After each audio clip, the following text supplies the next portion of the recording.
And based on these four identified personas, we identified a problem statement.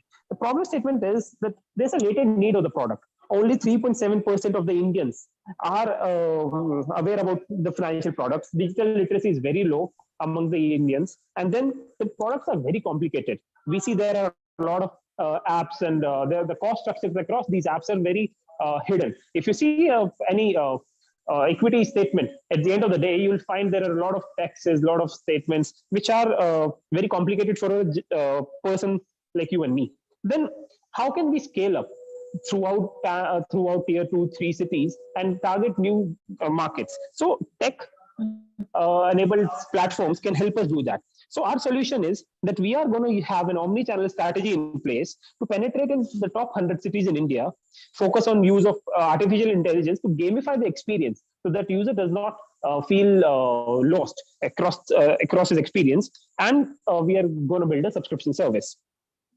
Next slide. So currently, there are 3 key stages that we have identified. First is, step 1 is launching the omni-channel strategy, and that is through our micro entrepreneurship program. Then second is launching the app suite to cater to target the vernacular audience and the modern users such as Lily, and vernacular users such as Dhaneshwar uncle.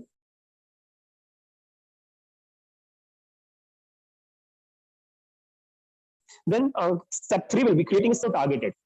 So we did a brief time framing for the initiatives. So we see that in 4 quarters we'll be able to launch a pilot service so that we have a product market fit available.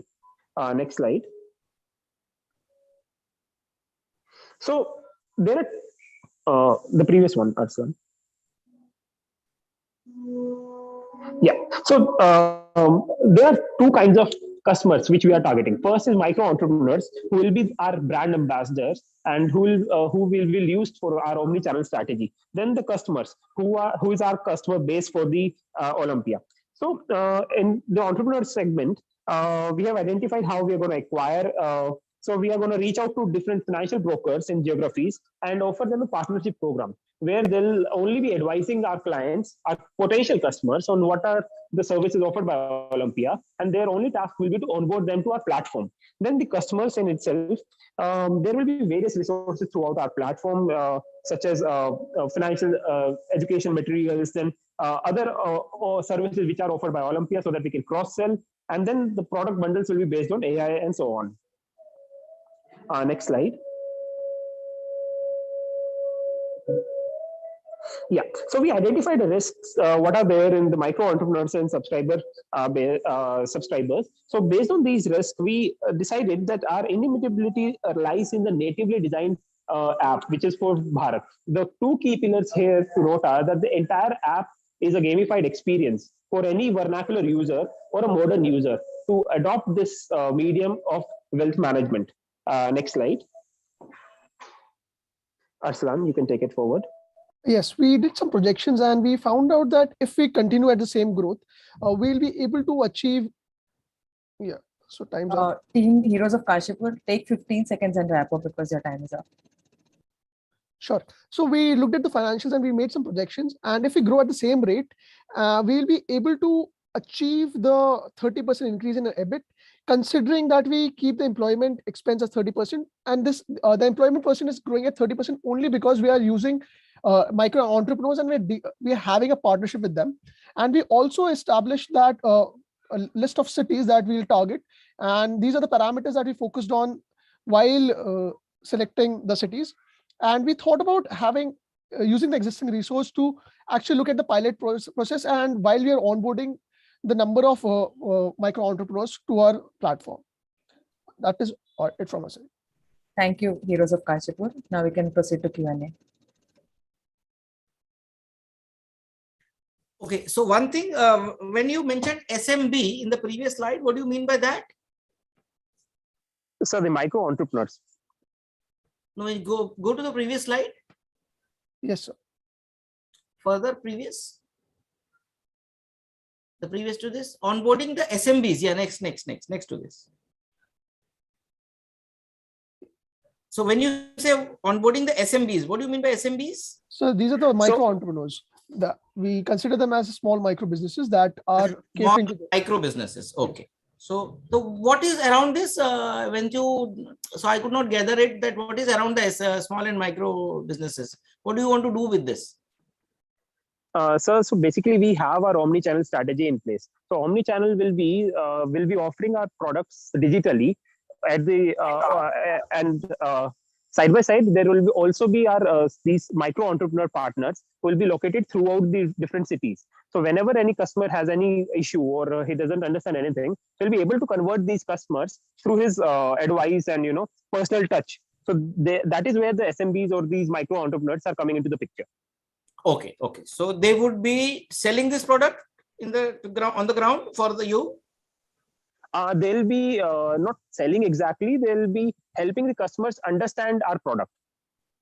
So this is due to the financial literacy that we pitched upon, financial and digital literacy that we talked about in the presentation. So it is quite low. So we need some helping hand to have these tier 2 and below cities onboarded. But the only contradiction here is you are always saying that the market has grown up 2x. So growth is already there, but we are not able to catch on the growth. Yes, sir. Because understanding is already existing and increased understanding is there, but it's just that we are not able to capture as Olympia. Not exactly, sir. If we see that the growth has increased, definitely, but the penetration of financial services, financial literacy, is not throughout the tier 3, 4, 5 cities in India. That is what we are going to target through our vernacular platform, vernacularity in that platform. The growth has happened because people have started investing more. Not the number of people. There is some increase in number of people, definitely, but the ticket sizes are also tremendously increased. So the number of increase, we are just taking analyze the increase that we are given on the figures. So it was around 34% half yearly. So we analyzed it and we got around 120. So there has been tremendous increase, but the increase has not come from the Bharat that we call the tier 2 cities and below. Okay, so quickly, what are the 3 things you will do? One, you are saying we'll go to the SMBs to be your speakers on the channel ground. Partners. Channel partners. Second? Yes. Second will be the platform will be vernacular so that it can target the vernacular audience. Third? Bharat, real Bharat. Third will be the gamified experience so that it's not just, you go and buy and sell the products, but rather it will be interesting. Like, there will be leaderboards and so on. And 3 things you'll do to reduce cost? So onboarding SMBs will be the first point that we are targeting. So we'll not have permanent employees on our roll. So that will decrease our cost. Right. And second, sir, we thought about targeting only Bharat, and the cost of marketing to Bharat would be lesser as compared to cost of marketing to tier 1 and tier 2 cities because they're already saturated in terms of marketing. And third, sir, we thought about having using AI to actually specifically target these customers. So I believe this will help us reducing the cost. Okay. Okay. Say a decent presentation, but a few points I need some clarification. See, Martin already is talking about going for increasing the customer base at 5,000 per month, right? So when Martin is talking about increasing the base by 5,000 per month, there should be some impact of it on the resources. 92,000 customers converted into around 26,000 active customers is a very poor kind of what you call activation ratio or engagement ratio, which has come down. So your strategy has to necessarily think about how this particular engagement is going to be improved. Engagement with existing client improvement itself can lead towards a higher revenue model. I'm not able to see that in this. So the engagement comes from the personal touch that you're offering. Because if you look at the market leader is Zerodha. Zerodha has only digital presence, and where Zerodha has only digital presence. And while we are talking about other services, they are usually tied up with banks, and banks are usually associated with upselling you products so that they can keep on the revenue. So what we're trying to do by having these micro entrepreneurs or SMBs on our platform is trying to create a trust and credibility that the money that you're investing is actually safe, and we are giving you wise advice in that sense. So we, as a word of mouth marketing works better, I believe, in this sense. So that is what we are trying to do to get more engagement. See, And but then, this sir, is not addressing the current concern of what you call engaging with my existing client. If you simply put an answer of matrix, it is not, I'm not able to get that here. Am I correct? So what are you doing to look at the current markets activation, number one, or engagement rather, is a better way of putting it. Second is, if you look at all the costs have gone up.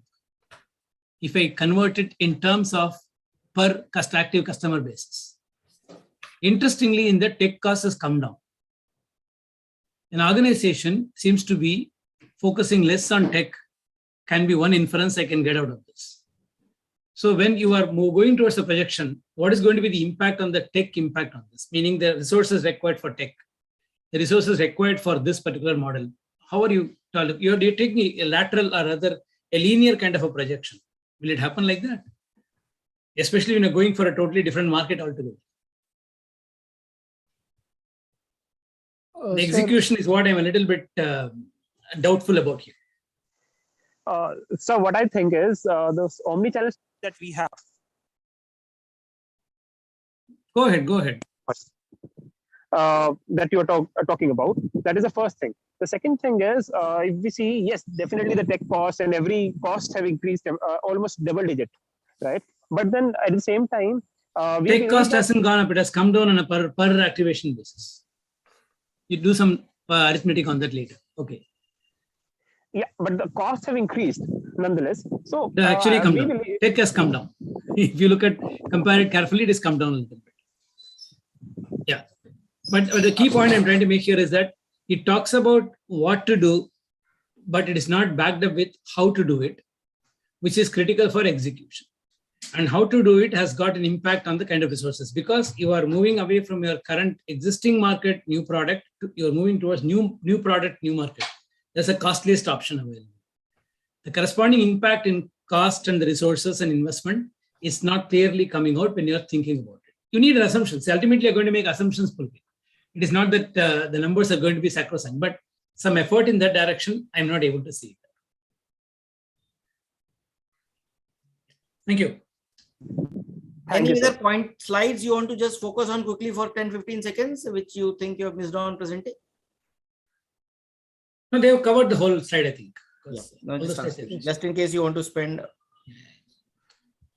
No, so we presented all our slides. Thank you. Thank you, team Heroes of Kashipur.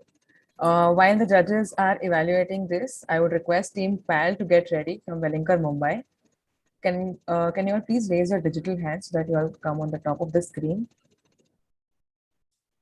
Your presentation is visible.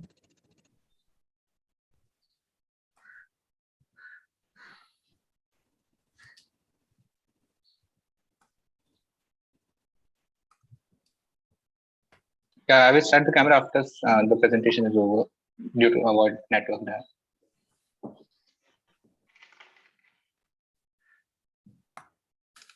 I'll give you a cue when to start.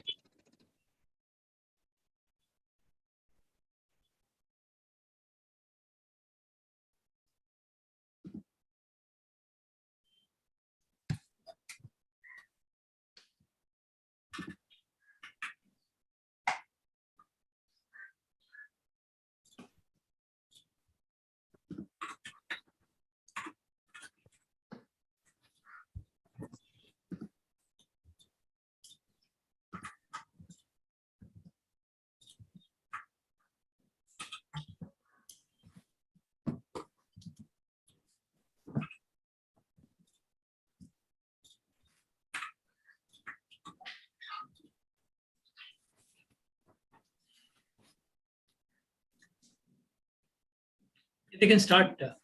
Yeah, we can start. Hi, this is Prablinka Pata.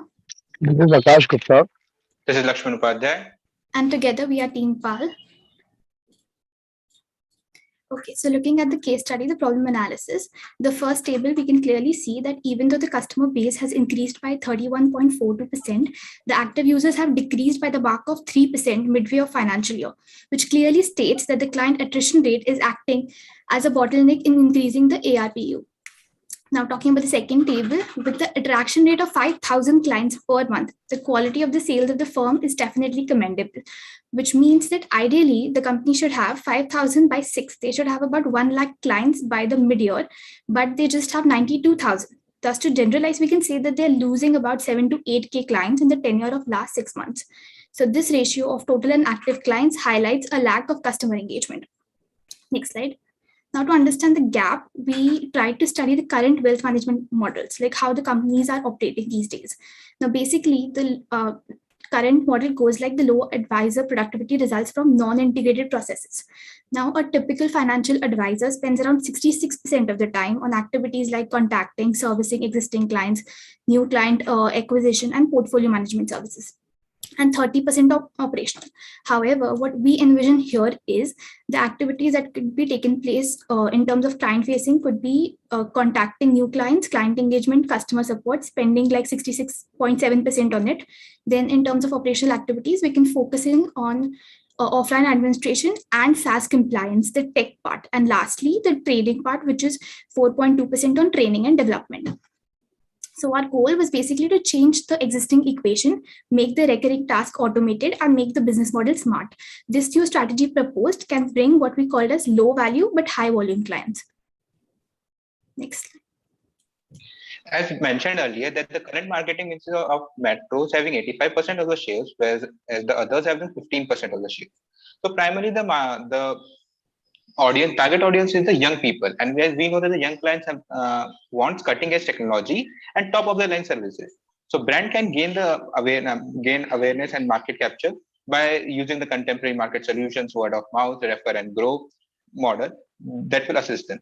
But what can make them sustain in the market on a long run will be the blend of human touch and robo-science, where robo-science will serve the purpose of optimizing and providing best possible service to the customer, along with handholding the individuals who require assistance in wealth management.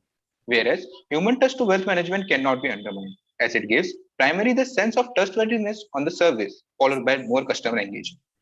The purpose here is to serve the two types of clients. One who has the knowledge of wealth management domain will not have to opt for the continuous assistance, whereas the individuals having not enough knowledge of the domain will be assisted continuously. Now coming on to the recommendation to grow business. The idea of introducing a next generation advisory platform will consist of a few critical aspects that can be integrated, which are the real-time updates to make informed decisions both by the advisor and the client, streamlining the business process, multi-asset and multi-class capability to serve more clients across segments, flexible, agile, and scalable platform for improved service-oriented architecture and ease in controlling business volume, with the major focus on the regulatory compliance.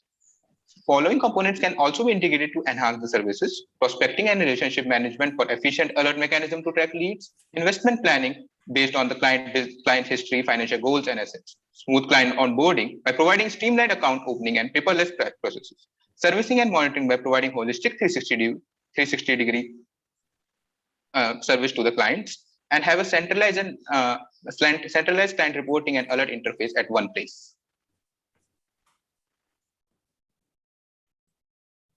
As given in the case study, we have to suggest ways to raise the EBIT by 30% at the end of March 2023.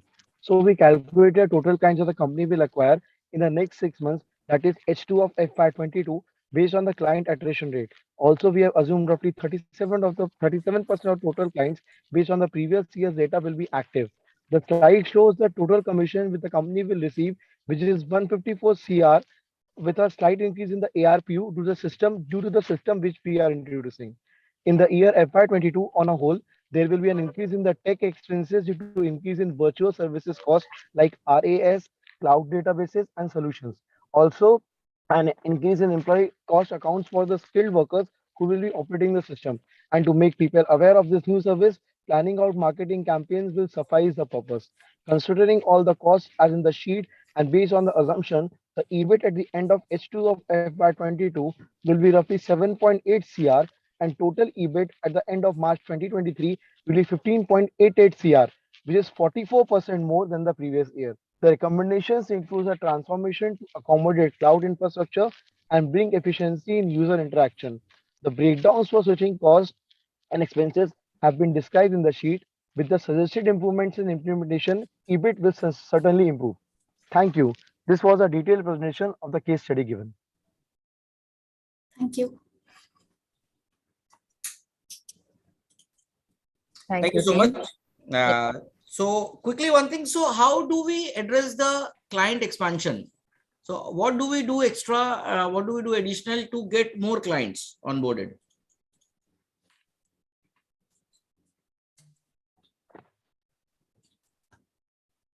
So here we are trying to capture the both type of the clients that currently the awareness also is slightly on the lower side. So we are trying to provide us a platform that is both the human touch and the robo science and continuous assistance to the people, and also creating the also providing the knowledge to the people who are not enough literate about this wealth management can increase the customer base as well. No, I agree, but how do we do this?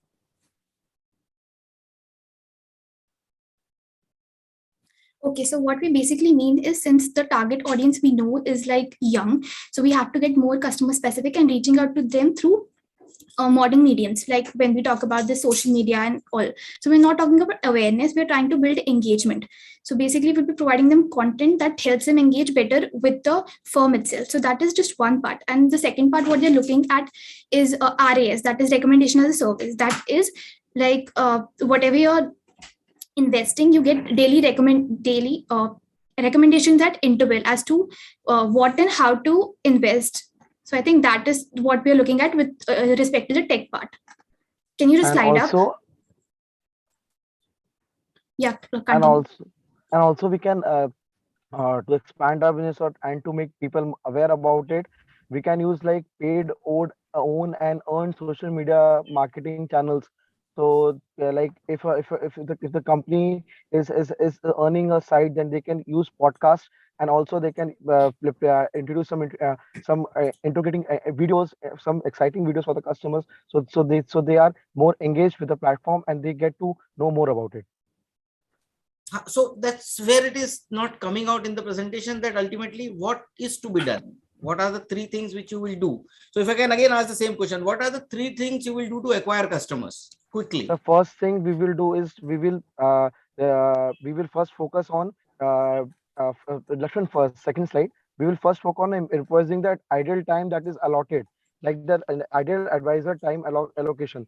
We will try to minimize the time used in the client facing activities like client onboarding and all, and we will try to invest more time in the operational part. Second thing, we will introduce the new advisor platform that will help us to fulfill our purpose of optimizing the time that we are using. And the third thing definitely would be the marketing campaign that we'll be doing to expand our user base. Okay. See, when you talk about expansion of the business, the starting point has to be the customer profiling and giving a clarity about how these customers are going to be reached out. The presentation does not talk about that at all, though you answered it by telling us with social media and everything. But correspondingly, they should get translated into a financial impact somewhere, right? So that the financial impact doesn't come. The financial impact, if you look at the tech side, the increase is primarily on creating the backend and creating the experience after somebody onboards. But here, you're talking about using a tech for even acquiring client, which is not coming out anywhere here. See, essentially, this sheet is more like an extrapolation of the existing thing.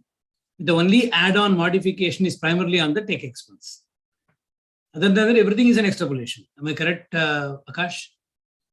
Sir, yes, sir. But we have like in the other expenses, we that have is arithmetic, right? We have included this marketing cost as well that will be incurring to But move out fine, the fine. campaign. But the key point here is that what entails this marketing effort will result in marketing cost, right? What are you going to do? The question Anshul is asking is that what is that you're going to do which is going to lead me towards getting the client? So basically, what we understood from the case study was that the company, the Olympia, was not facing difficulty in getting the clients. The issue was the attrition rate, like the clients are dropping. If you see the 5,000 clients per month. Yeah. That 5,000 is an approximate number, probably. Okay. For example, Martin was telling us a matter of fact 5,000. It cannot be exactly 5,000 multiplied by 6 as a client increase. Yeah, that is just, yeah. You get my point.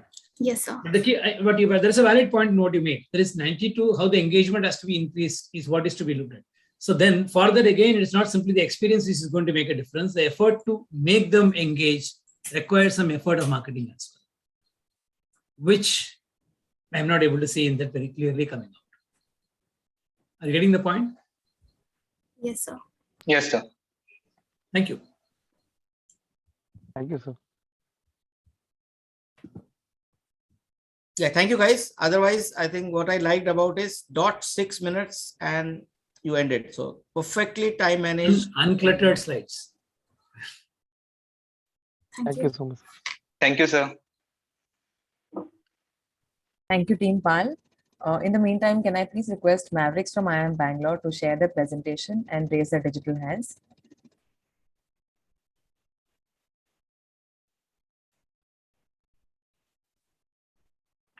Can someone confirm if my screen is visible? Yeah, your screen is visible.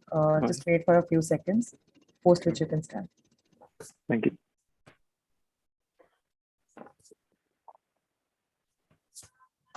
Yeah, let's start.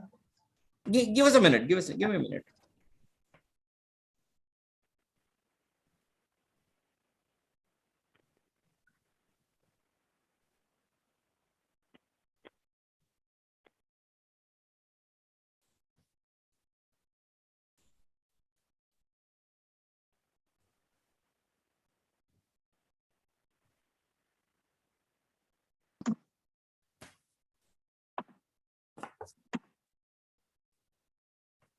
Yeah, you can start from my end.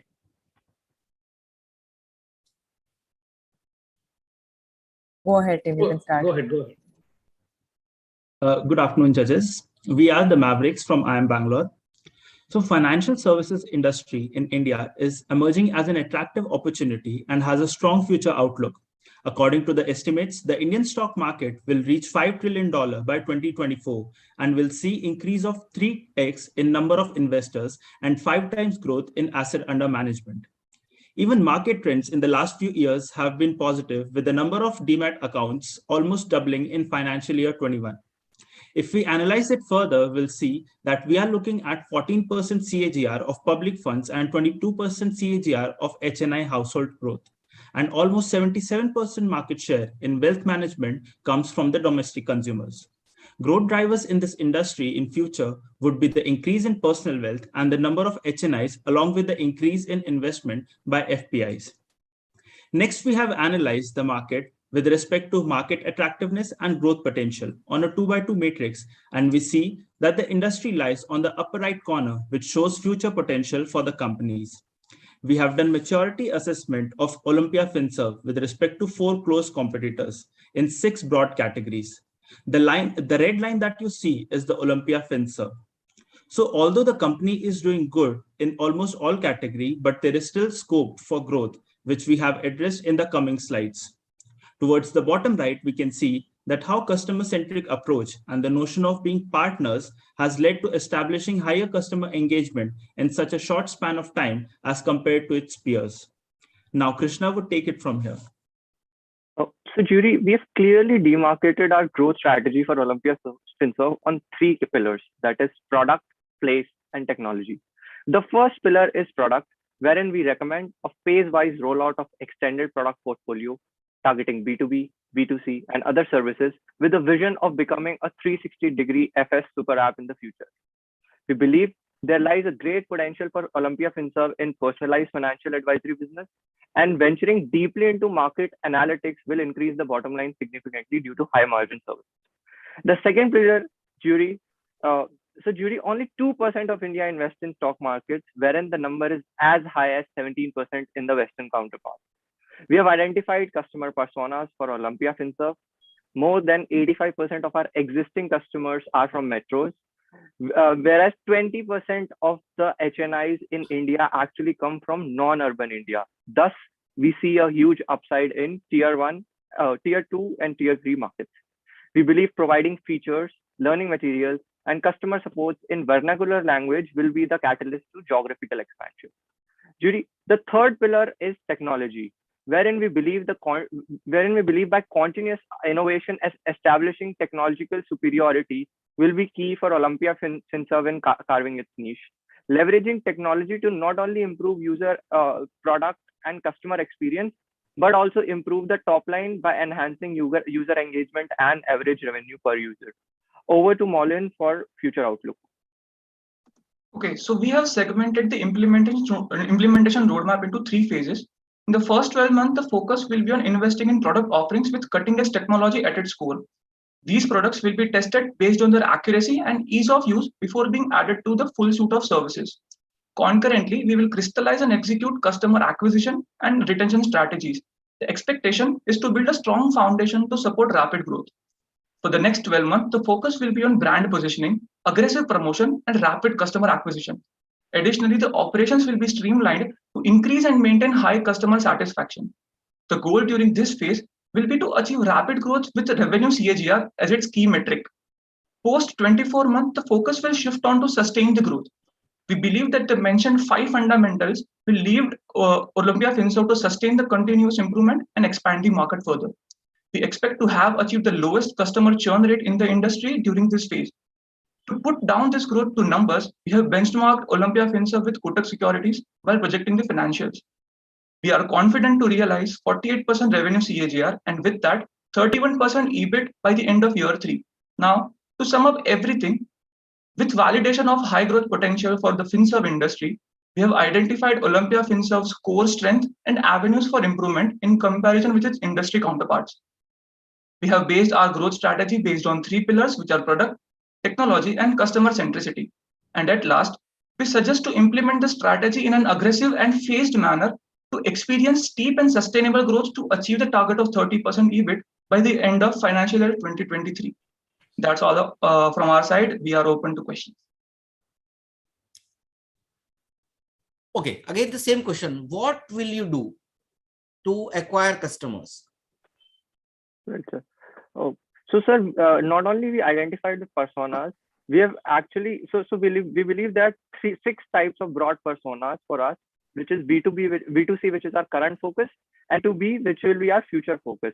Now talking about what will be the action point, sir, we have clearly demarked, or let's say laid down our strategies for customer acquisition, engagement, and retention. So key action point will for Olympia FinServ is to target that tier 2, tier 3 cities wherein people, the saving there, money is there, just that digital trust is less.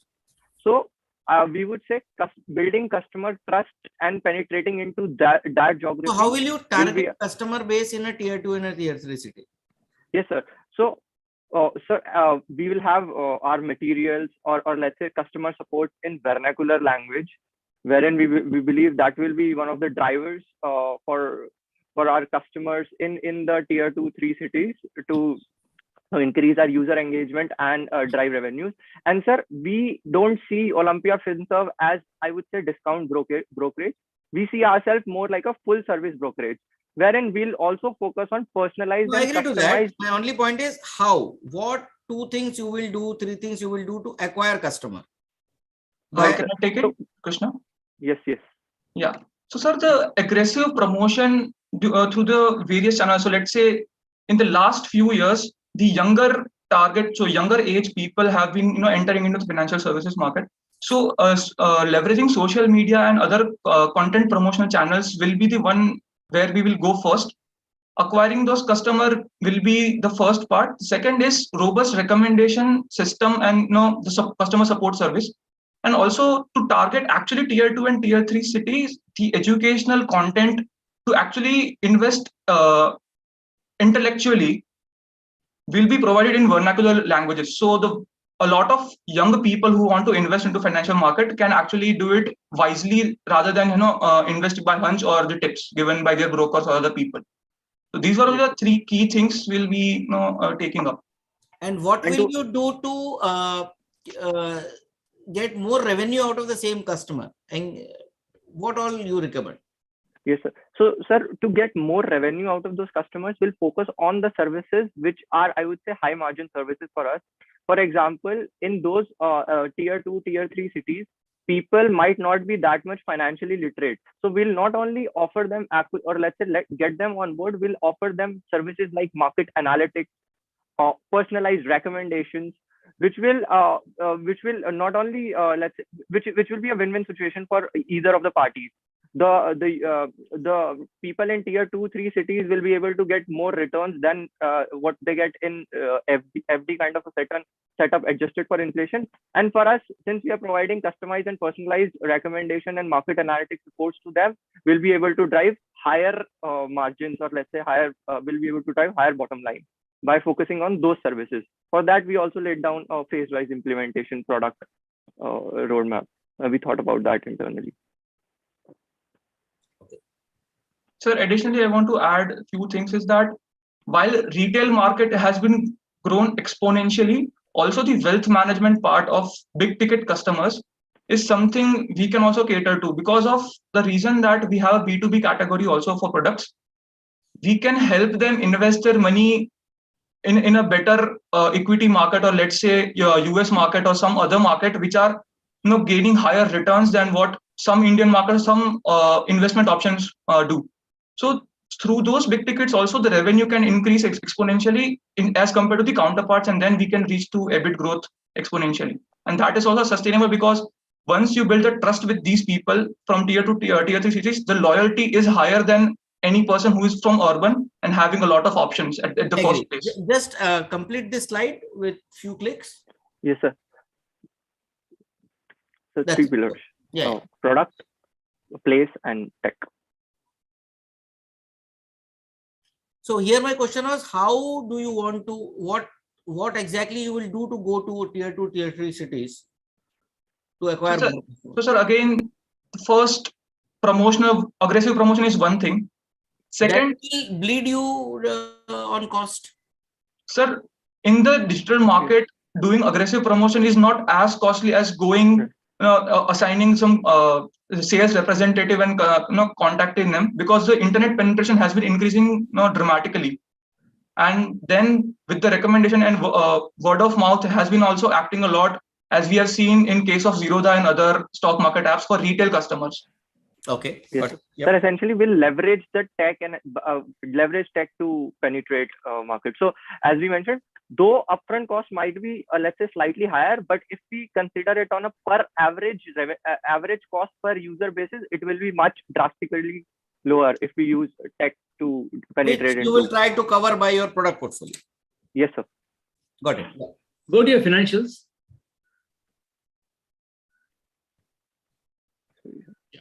See, this you said you have compared that in the context of Kotak, right? Yes, sir. Yes, sir. And therefore, your fee and commission income is taken almost the same proportion as them. Right, sir. Right? With your revised product portfolio, will this percentage remain like this? No, sir. The percentage, there will be obviously be a change in percentage, wherein we see even more income coming from fee and commission based model. Because as we mentioned, we'll be providing more personalized and customized services and basis our extended product portfolio. So the percentage will even increase further. So that you are not counted here, right?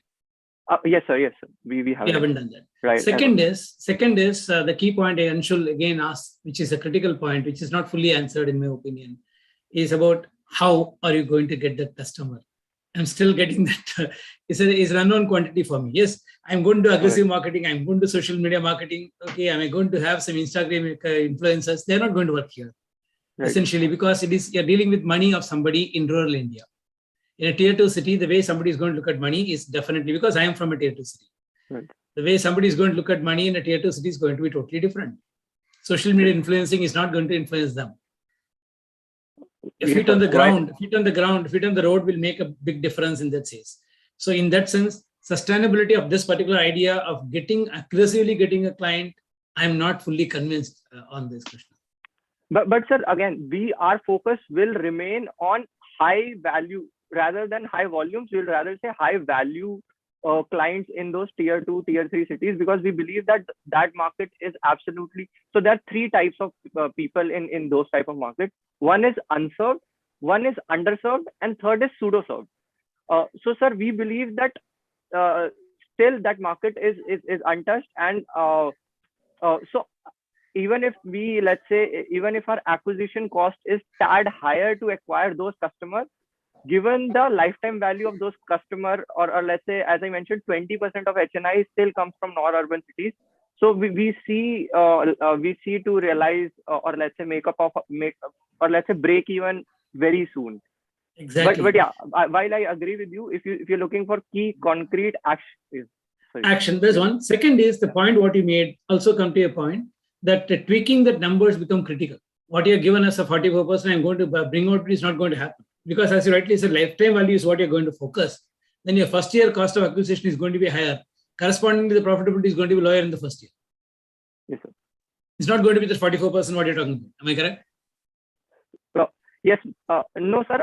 We believe, since as in the previous presentation, it was also mentioned, the market doubled actually. So, sir, we believe 44% CAGR is still a modest number for Olympia FinServ, given the industry dynamics and the market. You've given a long sentence without full stop. So there's still the question here is that how that particular last part is going to be done in terms of, see, you've done a good job of comparing that with somebody like Kotak, which is something very interesting, no doubt about that. And you've done a good job of extrapolating. The only gap in that is primarily you extrapolated linearly. A little bit of add-on on the top line and a kind of an add-on in the bottom line will give a more realistic number, because ultimately implementation is very critical, right? Yes. Implementation comes from the question, and we look at the background from where Anshul is coming. Okay, he's looking at typically, tell me the how part of it. That is very important for me, right, Anshul? Yeah, exactly. So, see, sometimes, guys, it's very, our question is very simple. Karna kya hai, kaise karna hai? What has to be answered in a strategy, right? What actionable? So anyway, going back to the financial slide, if you can just go to it. Now, if you look at it, you have been talking about that we will do a lot of tech-enabled activity, right? Yes, sir. But your tech expenses is not going up. Exactly. You are still showing that employee expenses goes from 50 to 83, but your tech expenses is just there. So that means you're not doing anything on tech otherwise, because itna expense to aapka 2 saal mein waise hi ho jayega. Right, sir. Even a simplistic linear expansion. Exactly, sir. Yeah, while we agree, it's a linear expansion. Maybe ideally your presentation, what it talks about, this 49 crore of employee expense should have become 60, and your 9 crore of tax should have gone to 20. Absolutely agreed. Because then you will be able to service these customers through tech support, when you're talking about that. It's all money, honey. Ultimately, for every action, there is a financial reaction, right? That has to come out there. Then it will culminate very well. Thank you so much. But nice presentation, Chris. Good and like the fact you have kept a couple of slides for question and answers. So that's really commendable, and it was a beautiful flow also. I loved it. Thank you so much. But I have to find some flaw, right? Otherwise, Alicia will not accept it. But good job, guys. Well thought presentation. Good. Thank you. Okay, sir. Thank you, Team Mavericks. That was a wonderful presentation. Team Samusa, are you ready? Can you all please share your presentation?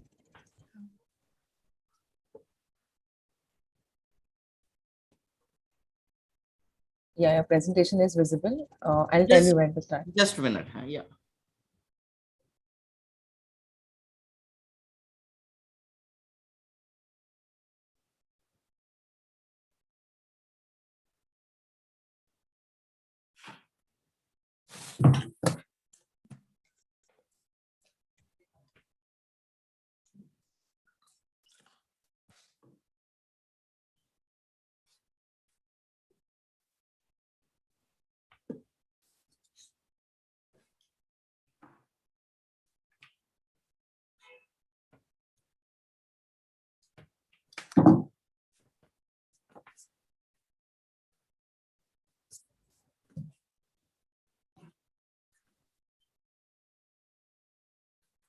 Yeah, please. I'm okay from my side. Alicia? Yeah, go ahead. All the best. Thank you. Good afternoon. We are Team Semusa from the Department of Business Economics, University of Delhi. The case we are looking at here essentially revolves around scaling up a business, increasing revenue, and lowering the costs of Olympia FinServ, a firm that offers investment services. The key industry trends that we saw in our research was the formalization of savings, making investments digitally is a big trend now, and the record opening of DMAT's account. The number is 14.3 against 5 million. When I compare financial year 2020 with 2021. We also saw, we compared Motilal Oswal and ICICI Securities and how their business models work. And then we divide the population into 4 parts according to the demographic, according to the investment pool, the geography, and the behavior aspect of it. So now when I talk about targeting and positioning strategy that our firm seek to offer, first off, we have an acronym TIME. So we want the customer to trust us, to believe that they can evolve in their money matters, that they can be independent, and that being money wise is their biggest asset. Now, the demographic pool of 21 to 40. We will target these people through the channels that they use on an everyday basis, whether it's Facebook communities, Telegram groups, WhatsApp groups. We will also target the influencers that have a huge fan of following among these people, and that is where we place our ads, we place our promo codes, and all these channels will also have educational content on them, whether it's reels, whether it's memes, all of that educational content that helps people to invest, that helps them understand how investment works, what are the various products that we offer and are there in general. Talking about the population that is 40 plus, this is a population that has been investing in a very traditional manner. Also, these people are very much into print media. So we target not only the national daily newspapers, we also target the newspapers that in the regional languages. This is where a personal touch is going to be very important. Email marketing is going to be very important, calling these people, especially those who are situated at their homes at certain point of time. This is going to be our target audience because they have money that is invested into FDs and everything, and they need to be educated about the other aspects and where they can invest. Talking about the geographic pool that we have, we want the urban population to stick to us given the plethora of options that they have available to them. And when it comes to the rural population, when it comes to tier 2 cities, when it comes to tier 3 cities, we will launch our apps, we will launch our whatever content that we are going to be putting out in the languages that these people understand. We will also going to have a financial literacy sessions, which will answer 3 basic questions, which will be why to invest, what is wealth management, the importance of compounding, and how exactly can they invest. And in this, how exactly can they invest, we will enter with our app, we will enter with our services. And talking about the behavioral pool that we have, we talk about the risk-averse people, the risk people. The very important thing that we must not lose is that a personal touch and a human connect goes a great way. Mohit, could you please take over? Right. So while formulating growth strategies, we took into consideration the ANSOF matrix of growth strategies, where we have 4 alternatives of market penetration, market development, product development, and diversification strategy. So we have an urgency in this matrix with certain relevant decision criteria to guide the strategy to top. Profitability, new market exploration, and geographic expansion are some of our key objectives, but they fit in our long-term goals.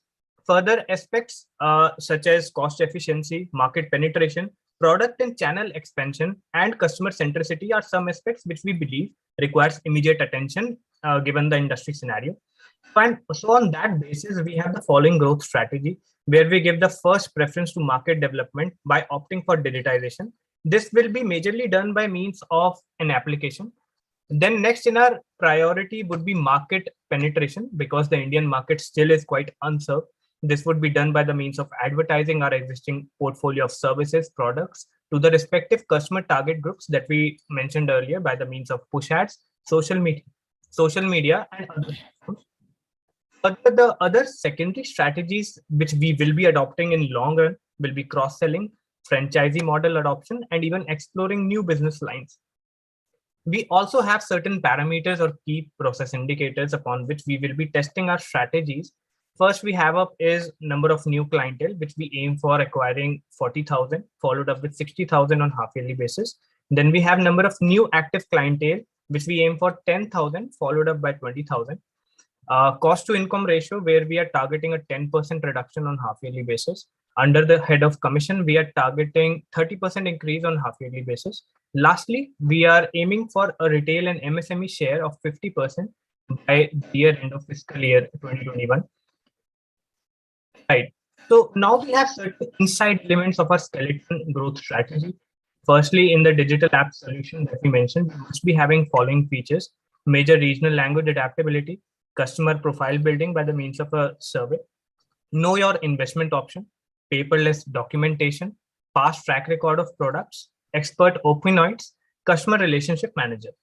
Under advertisements, we will be having a target-wise framework. So for youth, we will be extending event sponsorships, online competitions such as case study competitions over D2C, and social media initiatives that we mentioned earlier. We will also have push ads such as over YouTube, we will target financial education videos, and in-app ads where we will target gaming apps. For adults and corporates, we will collaborate with banks in form of cross-selling, which is a long-term objective of us. For rural areas, we will go for Fin educational initiatives such as seminars in colleges and focusing on Fin Olympian model. So Fin Olympian model is a channel innovation that we will be carrying out. They will be recruited by the means of digital courses gradation come recruitment model. Lastly, as sir indicated in the beginning, we want a strategy to resonate the spirit of test cricket, taking one phase at a time and achieving our KPIs. That's it from us. Thank you so much.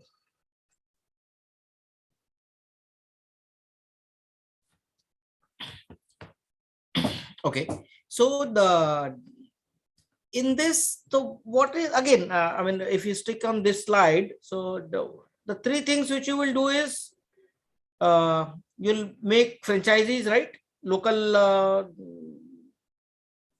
partners to expand your business, right? In lower tier 2 and 3 cities. Yes, sir, exactly. Right. So this is all slides talks about that I will acquire more customers, right? Yes, sir. So basically, if we have to the very first thing will be the digital solution. The second thing, sorry, your voice is a little cracky. Sir, is it better now? Yeah. Yeah. So if we have to talk about things in particular, so the very first thing will be the digital solutions. The second thing will be advertising in form of the various plethora of things that we mentioned. And the third will be channel innovation, the local partner support that you also highlighted.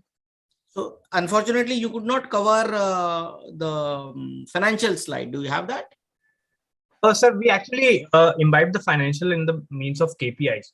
So we don't have an altogether different slide for that.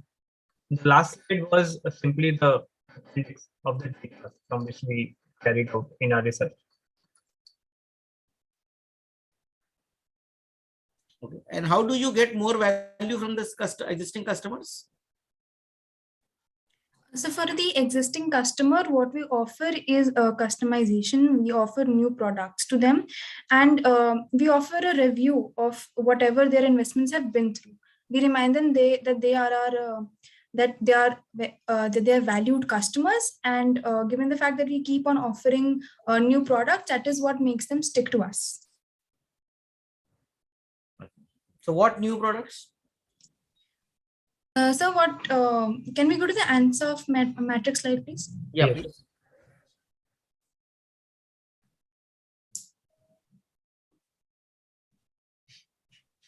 Yeah, is it visible? Yeah. If I talk about the product development, herein we have mutual funds segmented for people of specific age groups and earning potential. We have retirement plans and long-term wealth planning. We have overseas funds, and we will offer innovative delivery channels that will increasingly serve the tech-savvy segment at the youth part of it. We make specific products that are, we find out stocks that people who are very risk averse would like to invest in, people who are high risk takers, they would like to invest in, things like that. And sir, just to add from what Divya mentioned, this will be conducted by the means of our application, where we are carrying out that survey, where we are evaluating the needs of our customers. So after that survey, we'll get to know what exactly services that we need to offer them. That will be our basis of customization, and the product development will be a phased delivery. Right. Go to the previous slide.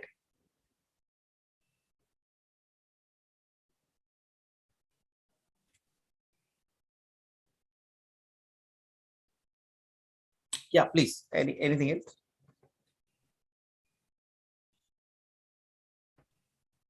See, one thing about the whole presentation is you have been attempting to talk about getting the customers, but still it doesn't talk about how elaborately.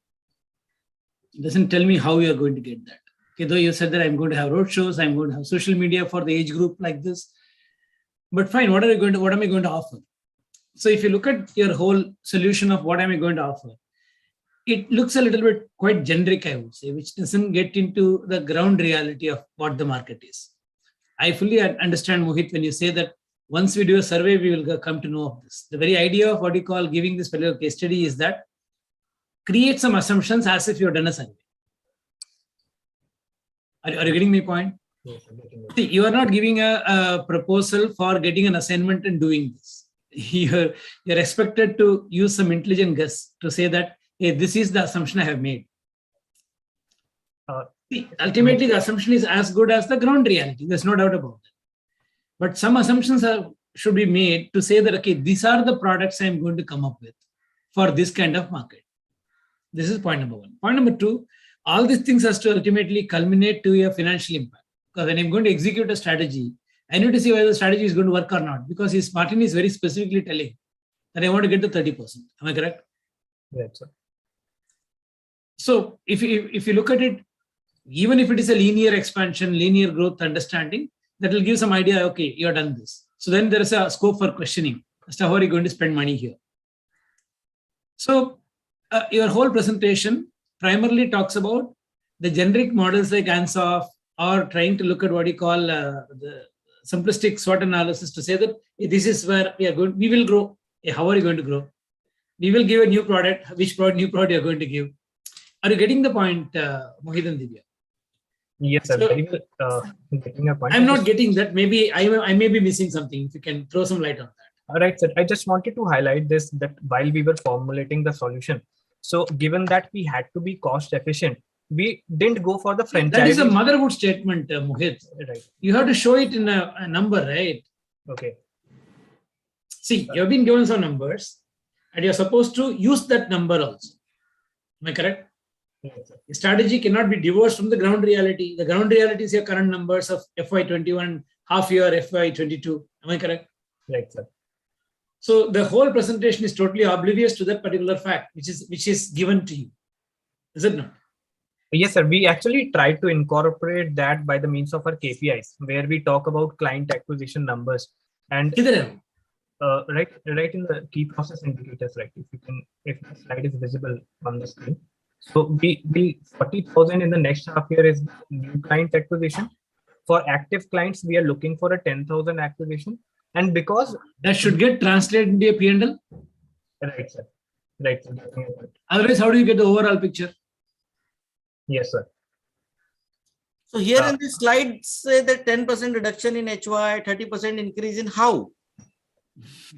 Right, sir. Getting your point. So for that, actually, we adopted the digital mediums for be it advertising or client acquisition. And by that means our average acquisition cost per clientele will actually go down. So while you're verbalizing this, the linkage is not visible in the presentation. If you go to the next slide, right. Then the previous one and the previous one. Yeah. So now if you look at it, your growth strategy alternatives out here, this is a little very powerful thing when you exactly talk about that, what you will do for market development, enter new geographies, reaching people in ways they understand, social media. So these are the things which you will do, right? Product development, but this you have to relate further to that.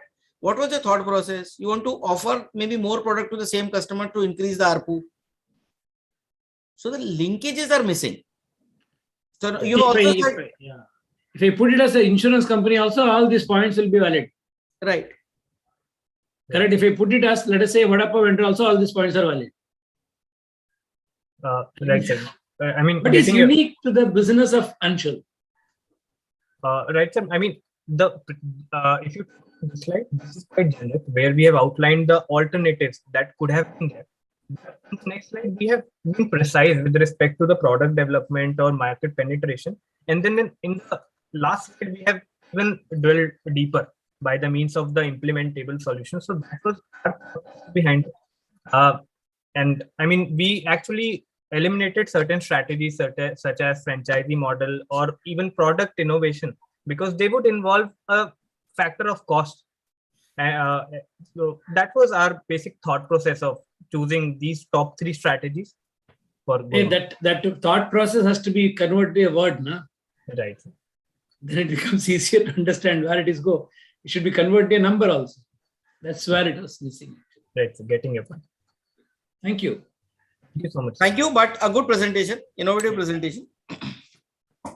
Thank you, sir. Thank you, Team Samosa. That was a wonderful presentation. But what does Samosa mean? Actually, this name we evolved over a competition that we participated earlier, and luckily we won that competition, so we stuck to this name. Okay. So that was actually a competition related to food. Yeah, we wanted to name it tweak Team of Samosa. Samosa, but he misspelled it, so we stuck to Samosa. Right. Okay. That was the story. So that's where Samosa comes. Okay. Right. So Yeah. this is a new word. The in the best dictionary. mobile company can be Apple. This can be Samosa. Absolutely fine. No problem. Yeah.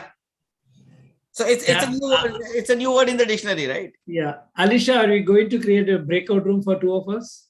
Yeah, we are going to, sir. But before that, is there anything that both of you would want to add before we conclude round Maybe 1? we should ask the customer first. Anshul. Yeah. So guys, wonderful presentations. So as one thing which I've asked you guys during the question answer sessions also. So sometimes we in search of innovation in a presentation, we miss the target, which is how things are to be done. So ultimately, as I said in the beginning, the objective which you'll face in your coming assignments also when you take up roles, and most of us do this mistake in the even after 10 to 15 years of experience also, is that how this will happen. Ultimately, so if you look at the success stories for the new age companies, they've answered that how. A Zomato, they've answered that how that biryani from a local shop, which you also know is a great, but how it will reach to you is the answer. So how is something which is the most important word in any in life of anybody who is responsible for doing some execution activities like you and me at today, who is responsible for a P&L of a company, but at the same time at your level when you take up a role. So always remember to answer how, and most of the times actually the answer is one line and very simple. Sometimes the answer can be that my boy will go on the feet, my feet on street will go on the street and do it. This is how it will happen. There's no other means.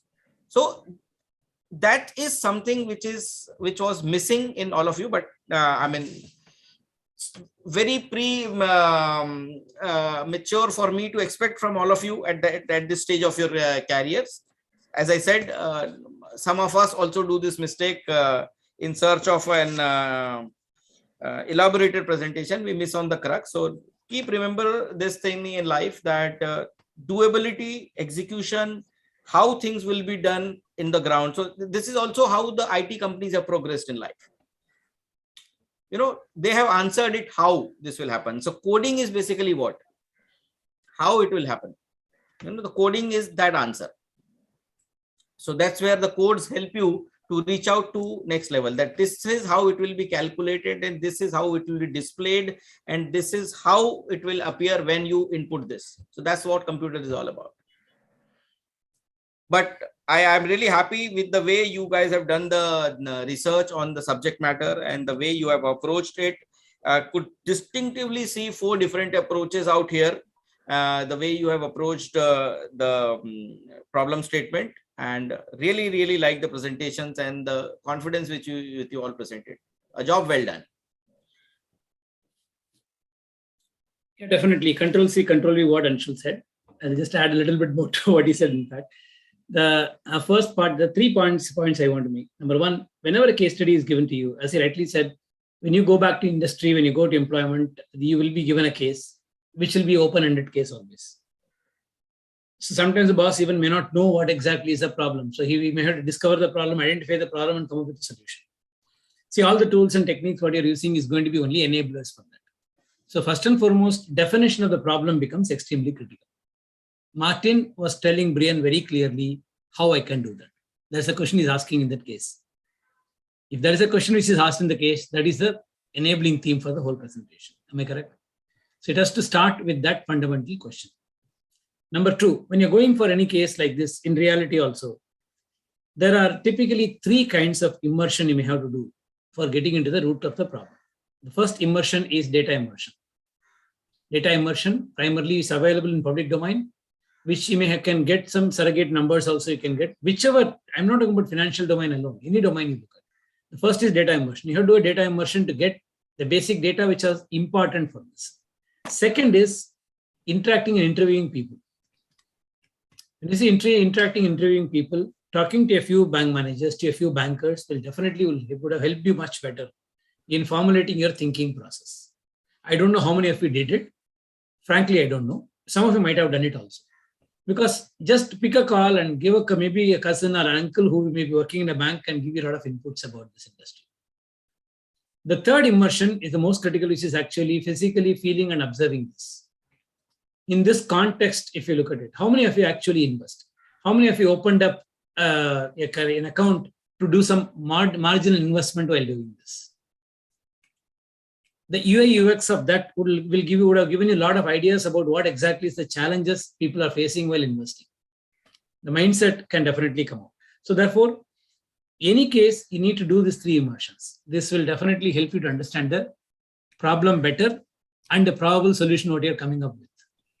And the third and the final part is ultimately, it should culminate down to the customer part, how you are going to do it, who is going to do it, and what is the ultimate impact of what you're doing. See, for example, in Maverick's presentation, because the numbers were given, I could say that they have done it linearly. Am I correct? If the numbers are not given, he could have given any gas also to say that, sir, we have considered all this stuff. See, the numbers will very clearly say you are not considered. Am I correct? Whereas in Semosa, I could not do that because there's no number to build on. Are you getting my point? So what is important is get the number, even if it is wrong or right, is different issue altogether. Because ultimately, it should boil down to how is it going to hit my P&L balance sheet? Today, tomorrow, day after. Otherwise, as he said, definitely commendable presentation. I was just thinking what I would have done at this age. If a case is given to you, I would have flopped miserably. I would have been not the 650, I'll be 650 first. Okay. I would not even dare to send the presentation for even considering an SPJMR. Phenomenal effort by all of you guys. Thank you so much. You made my evening quite productive. Okay. Over to you, Alish. Yeah, couple of words which you guys used. I don't remember who used them, but they are really, really very meaningful and very profound words in our practical approach towards the customer engagement. Is recommendation as service. Somebody used. So it has a lot of wider meaning. I don't know, I mean, where it came from, but it has a very, very wide meaning that your recommendation as service is a very broad word. And I really, that's one big takeaway for me here. And then is awareness leading to engagement. You know, these are the two different links, which is, this is actually marketing and sales. Awareness is marketing, engagement is sales. So somebody has thought through that awareness should lead to engagement. Excellent thoughts on that side. Thank you, judges. I'm pretty sure that the feedback these teams have received today from both of you will stay with them for a long time to come. And with this, we conclude round one. Can I request for a screenshot if everyone's ready?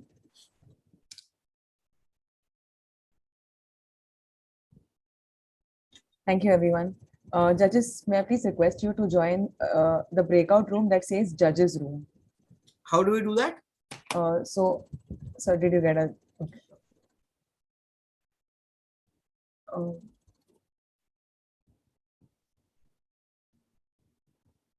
Thank you, participants. With this, we conclude round one, and over to you, Rishi, for round two. Thank you. I'll take over. Yeah. Thank you, teams. I think that was a great presentation. So I hope we have all the teams with us right now. So I would just like to confirm Team Mavericks, guys. The team leader can confirm. Yeah. Yes. So Heroes of Kashipur. Yeah. Okay. Team Pal and Samosa. Yeah. So, guys, that was a great presentation. Now, because of the time constraint, we'll be moving on to round 2. So I'll just explain you guys the details of round 2. So, okay. So basically, the judges for this round will be different, and they'll be joining us once you guys are done with creating strategies and synergies in your respective breakout room. So please listen to me about the rules for round 2. This is a different ball game altogether. So basically, each team has been allocated a random company. We'll be sharing 14 company profiles with you, which you have to analyze. In those 14 company profiles, we have also allotted your company. You'll see your company in those 14 profiles, a document of those 14 profiles. You can identify joint ventures, opportunities, strategies with any other firm in the case which will bolster synergies. So you can take the help of company profiles and the financial information which is there in the document to arrive at the decision of forming a joint venture. So this is the whole round, and the preparation time of 90 minutes will be provided to each team, which will be followed by a presentation of 5 minutes of a 2-slider PPT and the 5 minutes of Q&A for the jury. So I think we must have uploaded the document by now. Yes, you can see the document. So I would request everyone to first download the document before moving into the respective breakout room. As I mentioned before, that the companies has already been allotted in the document. And in case you face any issue, please reach out to me or Elisha in that case. And I think that's about it. Also, please make sure to mail your presentations as soon as you're done with your breakout session, so that there is no undue advantage to another team. For that, we have given you the mail IDs, and the submission time will also be evaluated in that case. So that is all about this round. You guys can join the breakout room. If you guys have any doubt regarding the round, you can just get it clarified right now. Yeah. The presentation time, the duration of the presentation should be? The duration of the presentation will be of 5 minutes, and this will just be after the breakout room, and it will be in the sequence which we had in the first round. So yeah. Could you just repeat the deliverables once again? So deliverables are basically, you have been given a profile. You have given 14 company profiles. So you can also see the profile of any other team as well. You just have to see the financials of the team. You just have to see the company profiles, and you just have to see if there is any synergy possible for the growth of the business or any other things. So you are basically growing your business in some instances. So that is the whole case. Now you have to apply your strategies and the financials, of course. Yeah. So now you guys can move into your breakout room and start working on it immediately.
So Okay. the participants are currently in their breakout room. They're preparing No. for the next round. So Okay. So I will sign off. Okay. Yeah. So we'll join after 90 minutes, right? At 6 o'clock. yes, sir. Yeah. I will not be there. Anshul, another professor will be coming. Perfectly okay, Mr. Hariharan. Thank you so much for you being there. Thank you, sir. Bye-bye, friends. Thank you, sir.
Hello, sir. Welcome back. Hi, guys. We'll just be closing the breakout room in a minute. Just confirm with the team. Sure. Take your time. Yeah.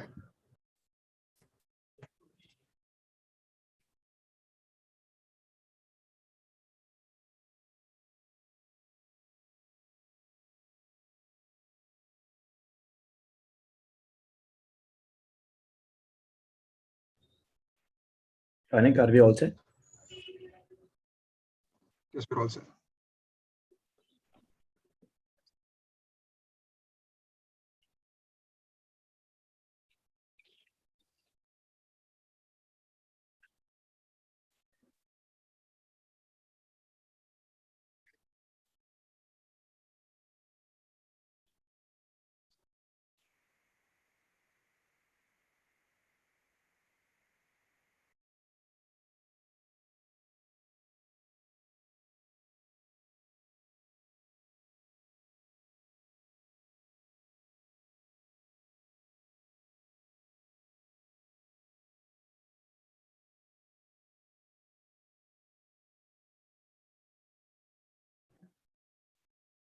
Yeah, I think we can start now. We have all the teams with us. So welcome back once again to the second round of the finale of Hall of Fame, OJAS 14 flagship event. I'm sure the teams must have given the best, and it is so good to see the amount of hard work they have put in for the event. So thank you very much.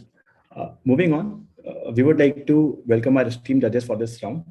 So the judges for the round are Mr. Anshul from Yes Securities.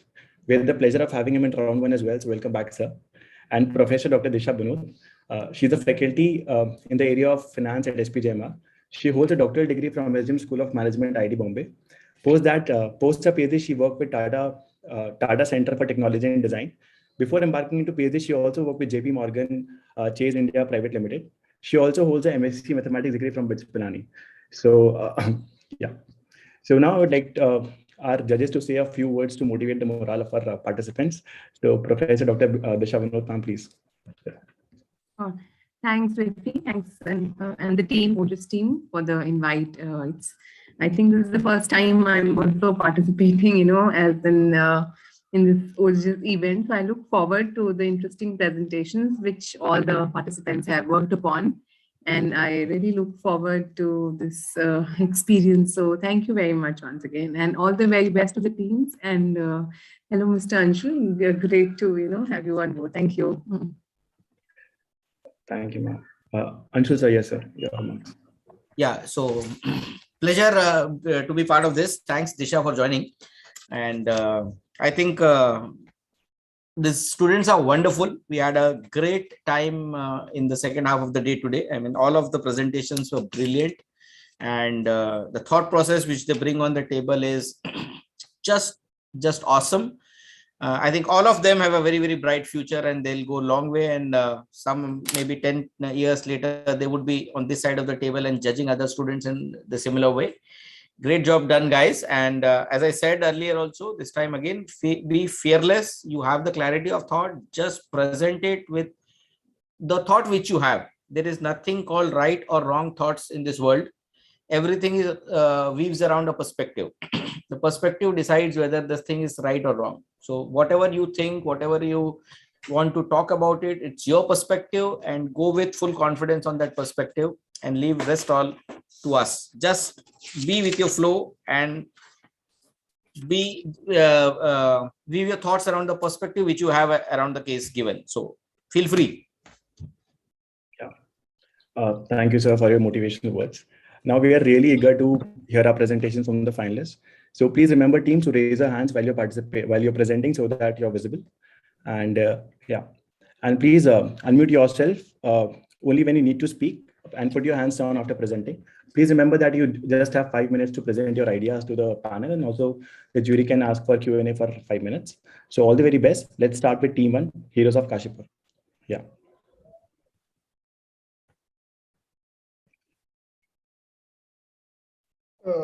Yeah. Let me know when the screen is visible. Yeah, it's visible. I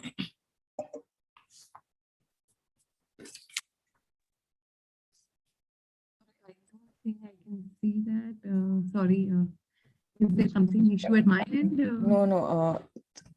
Ursula, it is It's not. not. I think Ursula, it's not visible yet. Okay, it's Yeah. not visible. Just give me a moment. Meanwhile, the other participant of Heroes of Kashipur can please raise his hand and switch on his video if possible.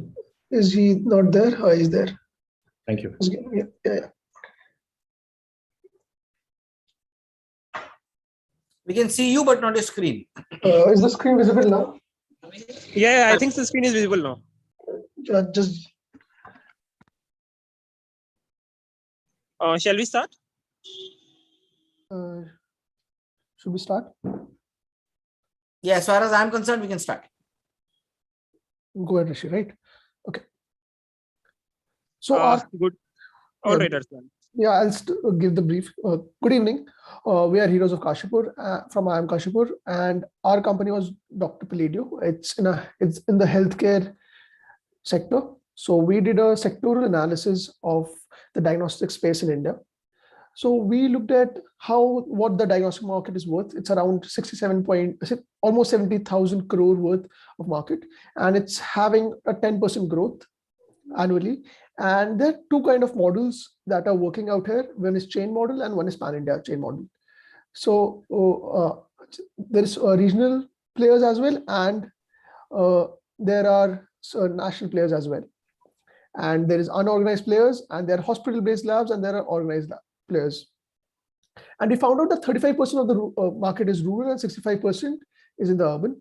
And there are approximately 2,500 NABL accredited labs, which is roughly 2% of the total labs in India, works out to around 1 lab per 500,000 people. And there are three kinds of business model that we have seen. One is hub and spoke model, basically in which the company has a central lab and they have various collection centers, and they collect the samples and take it to the central lab to get it tested. Then there is shop and shop model, where hospitals and other labs have tied up with a major lab where they collect the samples and they outsource the testing to the central lab.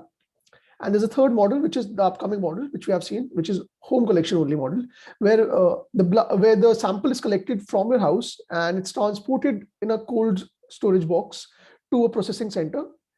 Physical presence of the collection center may or may not be there. So it's more like a single man of a chain of phlebotomists to collect your samples and take it to the central lab to get it checked. And we have tried to garner the market trends, and we have seen that there are three market trends. First is there's a lot of focus on preventive and wellness services these days, and this is when the individuals get tested themselves because they think that they're leading a sedentary lifestyle and they're more prone to lifestyle diseases. So they want to catch the disease early on in their life. Second, we have seen a lot of brand building initiatives. Like all the single players are trying to create brands for themselves and create credibility by offering credibility and compete with the competition by offering differentiated products. It may be in terms of quality, test time, and we have seen there has been quite a lot of impact by COVID. As you know that RT-PCR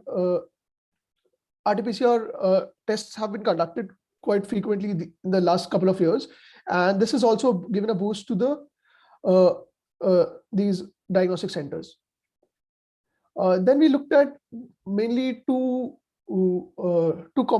competitions, and there are regional chains such as small OJAS diagnostic centers, which are geographically limited, and there are aggregator chains, which are the new kind of offerings in the market. And they have a huge user base, and they use e-commerce websites to an extent. And on the right, you can see on the map, we have charted out the main competitors of ours, which is Thyrocare, Dr. Lal Path Labs, and Metropolis. And in the bottoms of the screen, we can see that we are looking at the recent merger and acquisition, which has happened in the space. And we are looking at which direction the industry is heading. So we are trying to have a case study from looking at these mergers and acquisitions, and we are trying to predict what is going to happen. And what our outlook is that due to the rise in pandemic, there is a lot of self-care and healthcare facilities have improved. So we think that we should have a partnership with eShop. Pulkit, you can go ahead. All right. So if we see the partnership proposal, we think the joint venture is a suitable proposal because e-commerce platforms are growing, and so is the diagnostic services. So if the Dr. Pladio can list the services on the e-shop itself, then they'll have a higher synergies as compared to the other options. So we see the synergies, then we see there are 4 different kinds of synergies which are evident. One is a cross-selling of products from both the customer bases. Pladio has its own database customer segments, and eShop has its own customer segments. Then the services offered will also be a synergy, and then there will be higher cost synergies to offer. Then finally, the geographical reach for the Pladio will increase multifold because it will be able to cater to higher markets and increase its digital penetration. Thank you. Thank you, team. I would like judges to go ahead with the Q&A session. So when you say this synergy, so what are the things which Pladio will gain from this specifically? So Pladio would get a higher geographical reach because, as we know, that eShop has a 20% e-commerce market share. So it will be having delivery agents or logistic services in very multi-folds of pin codes, which Dr. Pladio is currently not offering. So Dr. Pladio currently is a national chain, but it's trying to penetrate into the market, penetrate to the tier 2, tier 3 market more robustly through eShop's logistic partners. And what does exactly eShop do currently? eShop is an e-commerce website which has more than 200 companies and 60,000 products. So they have a 20% market share of the e-commerce market. So they are having two kind of they are having currently inventory based model, and they're trying to shift to hybrid based where they have online shops retailers which will be able to use e-commerce platform of eShop to have the whole e-commerce ecosystem. So if in a very, very simple frame, if I ask, how will the model will work? What are the, sorry. Yeah, sure, sir. Sir, first is geographical reach. We'll have to train. I'm not getting into that. What are the benefits you have already explained? How the model and synergy will work? Okay, sir. In simple terms, who will do what and how things will get executed? Arsan, I'll take this. So basically, in this, Dr. Pladio will list its services, diagnostic services, on eShop as a normal product that we get on e-commerce. It will be similar kind of service. Right. It's just that services will be listed, different kind of services. That is how we'll be cross-selling to the eShop's customer base. That is one thing. The second thing is to Dr. Pladio's customers, who are who are getting the diagnostic reports and who are getting an inference based on those diagnostic reports. Based on those, eShop will be able to sell its products. For example, therapy-based medicines and all of that. So that is how the synergy will work. Okay.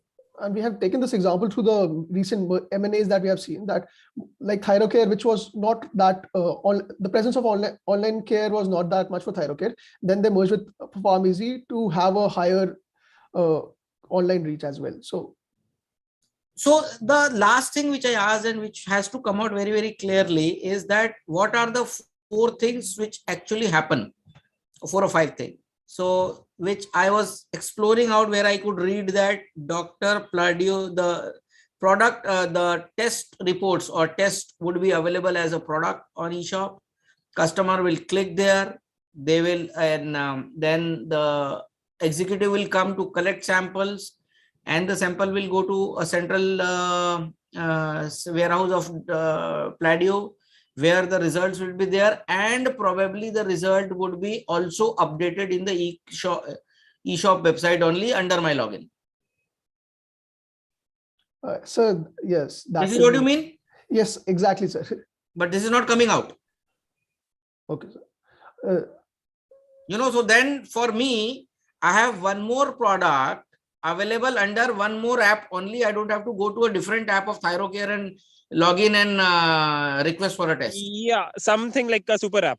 Yeah. So my one app is reduced. My healthcare app is reduced because now that service is available only on eShop or available in eShop itself. Yes, sir. And I don't have to use different login I don't have to search my mail for the report.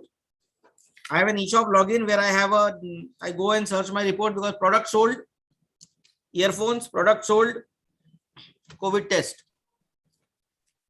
Something like that, sir. Yeah. So, and we are also thinking that if we can have a proper synergies, then eShop will also pivot slide towards pharmaceuticals, and we'll also be able to sell medicines. But currently eShop has no plans to go into pharmaceuticals, but if in future, so we'll have a whole holistic ecosystem for this. Sure, OTC medicines can be sold. Yes, sir, but also prescription based if eShop pivots towards that direction. That can happen. Yes, sir. Yeah, that's it from my side. Yeah, so thanks, team. I think these are very important, pertinent questions. I just had one simple question on communication channels. So, what kind of communication are you planning to kind of you leverage, and what channels would you, formal, informal? How would you kind of take this idea across and get the thing out here in terms of communication channels? Maybe keep that a little specific to. Pulkit, do you mind? Yeah. So first communication channel is like Dr. Fladio is a physical diagnostic chain right now, right? So it will have existing customer base who are who have high loyalty. So that is how we'll be targeting those customers first, that they can now get benefits through eShop itself. The second thing will be the marketing campaigns run by eShop. Like digital campaigns basically, where they'll be using emails and social media campaigns to tell that they have introduced a new category in partnership with Pladio. So these are the two primary channels, but basically we are going to rely heavily on word of mouth. Okay, heavily on word of mouth, and in terms of And you see, is there also possibility of a clash in terms of cultural values? Is there any? Have you thought of it? Could it be one of an area of concern, or you think they are both aligned on the same page, and there is no reason that could stem in? Actually, we had that thought but we did not go into much detail, because we think that the Pladio, it's not it's not that like both the companies right now, they're not that big of a corporate that there will be corporate clashes at that level. So being a smaller player in industry, I was talking about clashes arising out of differences in culture, the way these companies are currently structured and working, and what is the organization culture. On that note, have you thought just a little nuances?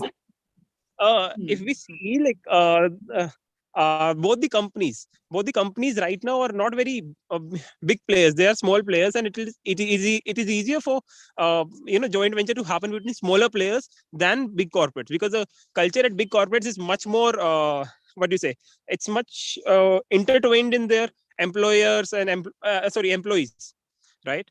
But in this scenario, it's not that case. That is what we assumed and we think. How do you address the situation where the person who goes, right? He's an expert. For a delivery boy, there is no expertise needed, but to go and collect a sample is an expertise job, right? Yes, sir. Film bottomists are certified and they need to have a diploma. But then you need to invest into. Yes, how do you manage to have those many people available to go?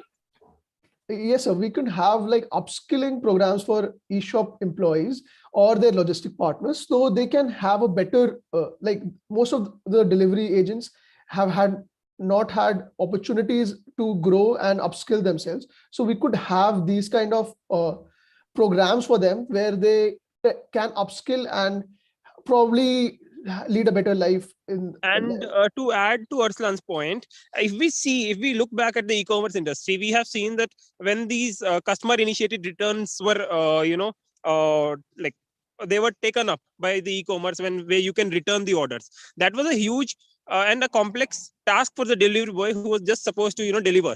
So if we can teach him to take returns also, feed it into the system and collect it and check it on the spot. For example, Myntra does that right now. For all its product, it's does a basic quality check, not just Myntra. Even if we check in like other e-commerce platform like Cashify or any other where we sell our old chunk of electronics, they also do a basic check at the site itself. So we feel that just basic upskilling is required. And after that, perhaps, they can quickly learn how to collect the sample in a right way. That is one part of it. Second part is not all the samples are required to be collected by a botanist or anyone else, but rather only a few prescriptions, like only for a few services. For instance, taking a blood sample or those are required. So it's like 50-50 both ways. Yep. Okay. Thank you, team Heroes of Kashipur. I think we had some network issue with Disha ma'am. So we'll be waiting for like a couple of minutes. Meanwhile, team PAL can just prepare for their presentation and can raise their hands and can switch on the cameras meanwhile. Yeah. Yeah, also give us a couple of minutes. Yeah.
I think we have Disha ma'am back with us.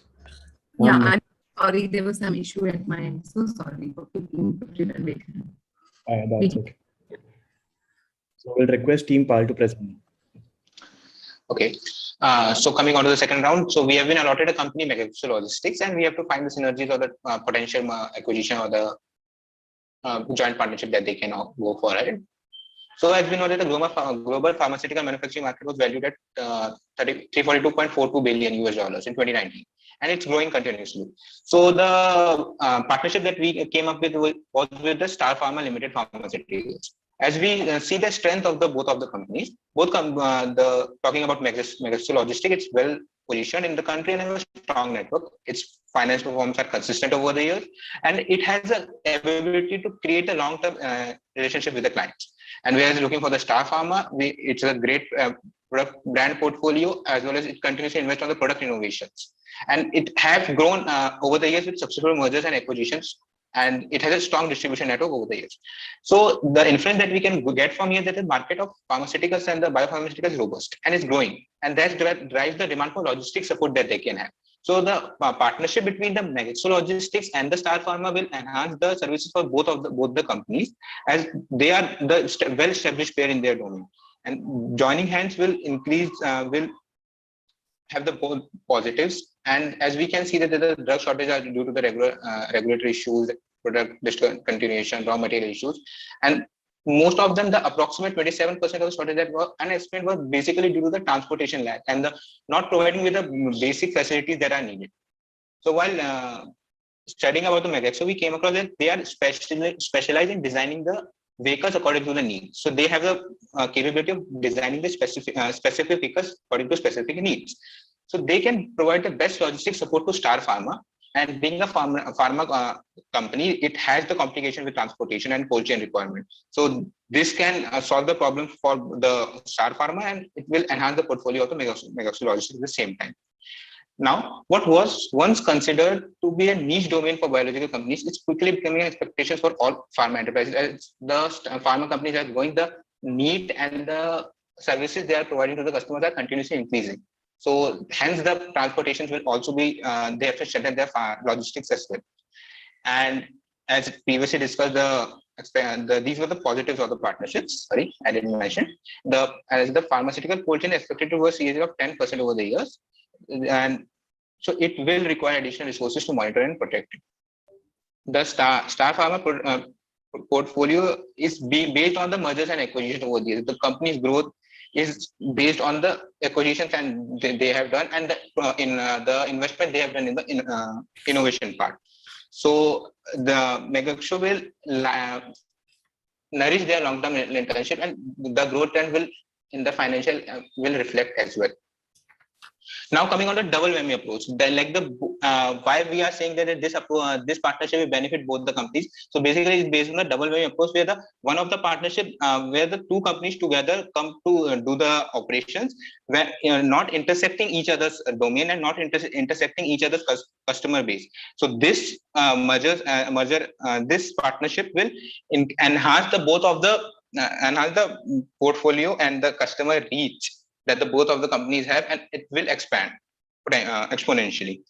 Now coming on to the logistic setups that are included for the rush orders and the specialty needs we have recently seen in the COVID scenario. So this will also help the Star Health Star Health with the support of the Megexo Logistics. And if we go for a far-fetched idea, like if they want to disrupt the market, so if the both of the companies having the good financials can invest upon the R&D and create a zone where they can introduce the drone deliveries of the medicines. This will enhance the speed of the delivery as well as can disrupt the market, and they can become the market leaders in these areas. So as we have seen the financial performance provided in the PDF previously, that both of the companies have high performing and consistent growth in the assets as well as revenues and as well as the profit after tax that they may have. And both the companies have listed the offer on sale. Like basically the offer on sale is listed that whatever they will get from the selling their issues or selling their equity, then selling their shares will go to the owners directly, and nothing will be spent on the company. So this can at some point of time shows that it might have both the companies might reach a point of stagnancy, which are hindering their future growth. And this can help them by having a partnership together and innovate their service portfolio. That was it. Thank you. Thank you, team. Thanks. Thank you very much. So only thing is that both of them have a strength of distribution, right? Right.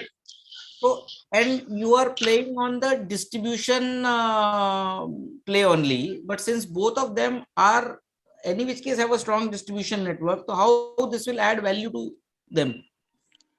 The Star Pharma also have invested heavily on the product innovations and have their very good brand portfolio. But as we can see that the drug shortages or the like the what we say that the default or the default occurs when the condition, the optimal condition was not provided during logistics. This creates the losses for the companies. So Megaxo Logistics is specialized, and we are playing on the part that these Megaxo Logistics are have the well-defined sector, which especially focuses on the specialized delivery vehicles that we previously mentioned in the positives. That specially designed vehicles will help them to give the optimum condition to the whatever the products that to be transferred for the Star Health. So the losses will eventually decrease. Okay, so the only thing is a pharmaceutical product, medicine delivery, and automobile OEM activity delivery kinds is two different things, and I see that both of them have a strong delivery network. So where probably, so what is the benefit to Megaxo? Megaxo, the benefit for the Megaxo will be that they will be a huge boost to their, first of all, they will be a huge boost to their the revenues that they are getting because of the more locations, more orders, and more reach. And the revenues that they will get, they can invest as the financial are already in place. So the revenues that they will get from this partnership, and that they can invest on the upcoming trends. That's the drone delivery. So they can add that product and also that service into their portfolio as well. Adding to my colleague's point, sir, Megaxo will definitely diversify their portfolio by introducing pharmaceutical logistics, and also in these times there is some forgery being done with pharmaceutical medicines, so they can build a trust and relationship going on to gain the trust of the customers, and then they can build on that relationship. So that's why Megaxo will be benefited, and either way, Sun Pharmaceuticals also will be benefited. Star Pharmaceuticals. Right. Yeah, I have another question. I'm sorry, sir. Yeah, please continue. Yeah. No, please go ahead. No, I just wanted to understand. So you're talking about, the drone delivery. So is it like something like the Q-commerce? Have you heard of Q-commerce? Is a term, and why do you think it makes sense? Who are the customers eventually you're targeting? Is it which cities? That wasn't also very sure to me. Wasn't very clear. So for the drone delivery part, we have mentioned that it's a far-fetched idea, but it is a feasible idea, and it will be some we all agree at some point that this will be introduced in the delivery space. So the Megaxo Logistics can have their investment into this areas with the revenues, and if the Star Pharma and Megaxo Logistics partnership will introduce this kind of deliveries, they can increase their market share as well because of the more reach and more faster deliveries. So right, so this is something related to Q-commerce, which is also called the quick commerce, right? I'm sure you've heard of it, that how it has recently with the COVID thing. But you're saying this is not something immediately on the agenda. This is because a lot of research, I think, about a research aspect into it, because I'm not very sure about this idea though. But as sir was asking, that what is in it for? Okay, so the distribution network is already there, no? And okay, and then sure, I'll come back. Maybe you can continue that. Yeah. So the one thing which I think could not come out very, very clearly in the presentation, I was expecting that Star Pharma is a pharmaceutical company which is into product innovation, and the core focus area is to develop products, right? Yeah. Logistics is not my business. My business is develop product for diseases, right? Yes. So the complete outsourcing of logistics could be the key point of tie-up between these two companies, Yes, sir. And also with the increase of the prescription drugs, the companies are strongly focusing on R&D part. So if we think that Star Pharma would focus on R&D, and since it needs agility to reach the market with the growing need, so that time Megaxo Logistics can come into the picture. So that way it can be beneficial. And also it would definitely help in reducing the direct cost that the company is incurring, because holding a logistics and planning out the logistics is a direct cost to the company. If they outsource it, then definitely there would be lesser cost as compared to having it in-house. Yeah, and for Megaxo, basically, since they are into logistics, that is their domain area, and adding one more product line will definitely, there will be a cost efficiencies will come with the economies of scale. Yes, sir. Yes, sir. So, okay, but it should have, so some flow should be visible that these are the beneficiaries and these are the ways the benefits will come to the various entities. Nonetheless, Yes. but it's a good thought. Yeah. Thank you, sir. Thank you, sir. And also one last question. Branding. So what are your thoughts on how important branding is and how do pharmaceutical companies build their brand? Like this is a pharmaceutical company. So what do you think it would do to build it? Or it is all, I mean, once this joint venture is there, is it something different that's done or in terms of product development also, because that will continue to happen? Will that change will it change somehow, or that will continue to remain the same? That wouldn't change because both have their domain expertise, and the pharmaceutical company that we are speaking here is maybe developing some sort of medicine that requires special logistics, and Megaxo has the capacity to deliver products and deliver planned logistics as per your product. So both will The definitely be brand in building synergy. strategy, that will not change, right? That's your response to that. Everything that continues to remain the That core. will not change. Yeah. Okay. Sure. Thank you. Thank you. Thank you. Thank you. Thank you, Team Pal. Yeah. So, Thank you, Team Pal. we would now like to go ahead with the Team Mavericks. So you can just raise your hands and present your screen. Yeah, but before you start the presentation, please tell us which are the two topics you have, two companies you have chosen.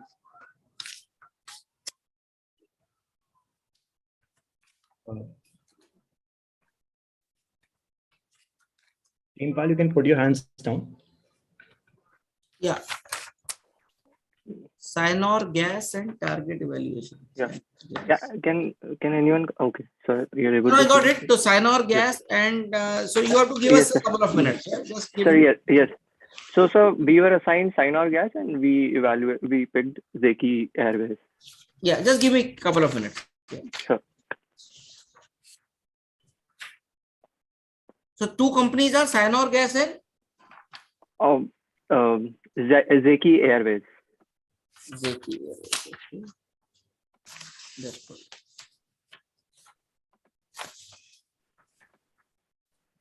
Okay. Just give me a minute.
Yeah, please. I'm through. We can start.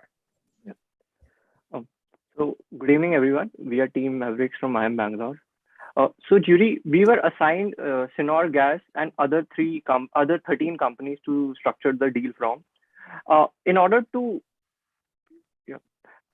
evaluate the closest target in an objective and rational manner, what we did was we listed down 5 parameters and 15 sub-parameters, that is financial, operational, strategy, technology, and culture, from which we believe Synor can derive synergies from the related top 5 identified targets in the field of agriculture, aviation, construction, logistics, and pharma.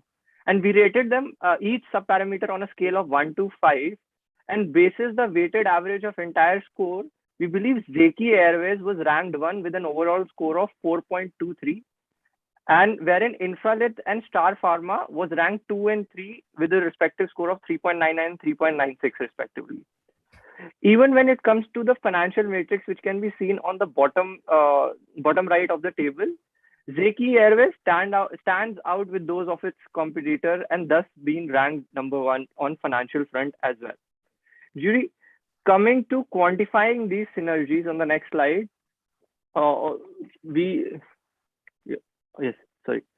coming to quantifying the synergies on here, but we believe that we've taken a industry benchmark of 5% revenue synergy and 3% revenue synergy, and which is primarily due to the supply chain integration, which my teammates will elaborate further in the slides, which will be derived over the year of over 4 years from the date of transaction.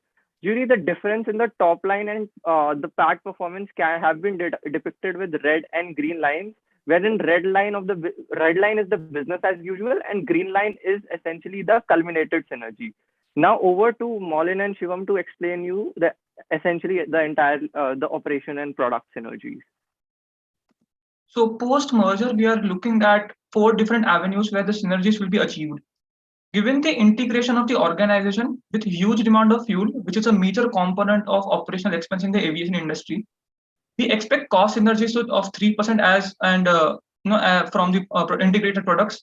And with bigger ticket size, the revenue synergy is expected to be about roughly 5%, which is as Krishna mentioned. So while fuel cost remained as a cost center for aviation industry, the distribution channel and the domain expertise are important for the Synor industries. Now, both CNG and LNG use high frequency ERW pipes and have cryogenic storage system in place. So the challenge of distribution becomes competency for Synor industries here. The LNG is composed of 90 to 100% pure methanol, which is very stable at elevated temperatures. This will lead to reduced energy and storage costs dramatically for the aviation industry again. Ultimately, due to these synergies, we expect to eradicate duplicated cost and shift to a combined operating model for sourcing and supply of the fuel. Coming to product with enough R&D, the future aviation engines will be able to incorporate dual fuel designs, which will not only reduce the emissions, but will also improve the cooling system. Now, Shivam will deep dive into product and the organizational synergy in the further.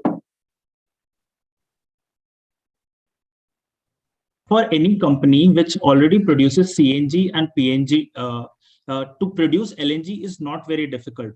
On the other hand, the future of the aviation is looking towards an alternate fuel, which is environmentally sustainable and cost efficient. So currently, almost 68% of the cost operational expense of airline industry goes towards fuel.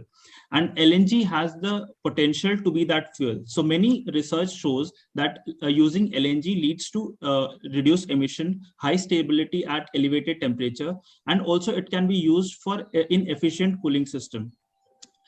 Considering this, we say that both the companies have high product synergies, and current market of the industry is almost current market is around 7.4 million tons, and its cost can be reduced by 1/8 times if the industry uses LNG. Now, coming to the organizational synergies, merging of the two companies will lead to many of the common functions like HR and finance to be to be combined, and both the companies can use the cross-functional talent to reduce their cost. So considering all these things, we recommend both the companies to merge together, and that's all from our side. We are open to questions. Okay, so but this is on a futuristic expectation that aviation turbine fuel can also be replaced by LNG. Yes, sir. So currently there have been R&D and there have been Russian aircrafts which are looking towards it, and there have been experiments which have been successful. but to commercialize them, the major issues are with two kinds. One is the volume constraint with tactical aircrafts, and one is the mass constraint with the passenger aircraft. So LNG can be used in each of them, but there has to be some constraint regarding engine designs with future, which will become efficient, and then commercialization will happen in a very dramatical manner. And also, sir, to add to it, while this is one of the future outlook, given the present scenario as well, we believe the supply. We believe that the supply chain of Sinor can also be integrated to solve the current air turbine fuel, which at a, I would say, minimal disruption. So yeah, it is dependent on the future as well, but we do see present existing synergies in the supply chain as well. What are the biggest advantages you can think of for Sinor gas?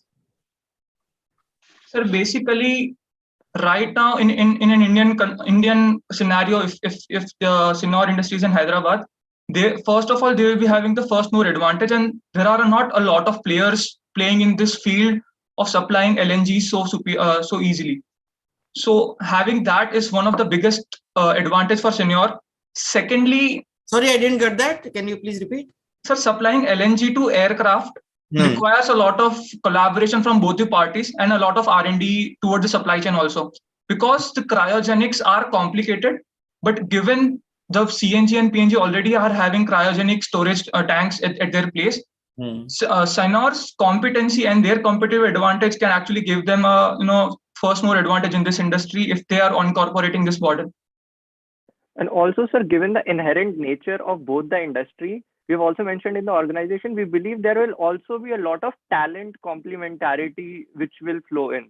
Let's say people in Sinor, or let's say oil and gas, have quite a complementary talent to those what is required in aircraft. So that is also, I would say, one of the softer points, or let's say driving points for Sinor for this deal. So that is when you say that, yes, probably the talent, the cost, HR cost can come down, maybe cross-functional activities can happen. But how does it help Sinor sell more gas? So, sir, basically, let's assume the one part of the industry, let's say passenger aircraft. So usually what happens is the volume constraint is that the 1.9 times the volume is consumed when used LNG. But why would any aviation industry would take up that? There are two advantages. First is the fuel efficiency and the cost reduction. The second is right now they are using kerosene as their fuel. Now there are a lot of cooling system required for all the electronics used in the aircraft. Now when cooling this electronic equipment, the energy that is used from the kerosene is 8 to 9 times of what LNG will produce. So there is a dramatical reduction in LNG usage. So I'll coming back to the science of it. So that is little future when you actually start using LNG in the turbine fuel, right? Yes, sir. So that is only when that happens. Now, till that point of time, that doesn't happen, which is probably happen very shortly, and a preemptive merger, preemptive collaboration will really help because you start working towards that. What is anything which is immediate you can look at which can be a benefit to Sinor? Yes, sir. So point number 2 and point number 3 under the operational head, if you can see, as you mentioned, we can both the companies can use similar type of pipes for transportation as well as for the cryptogenic storage tanks as well. So I would say that can be something which will get highlighted here is the cryogenic storage capacity expertise which is needed on both sides. Yes, sir. Yes, sir. You know, because Zaki may be also using somebody else's to deliver fuel to their aircraft, right? Right.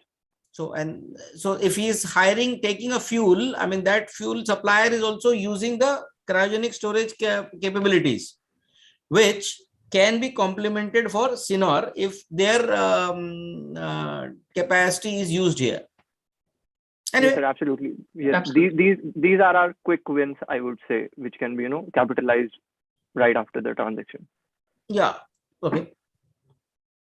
Yeah, I think one question something mentioned about environmental considerations, or I think the ESG considerations. What was that point? Sorry, I missed out. Ma'am, your voice is low. Can you just repeat the question? Yeah, sorry.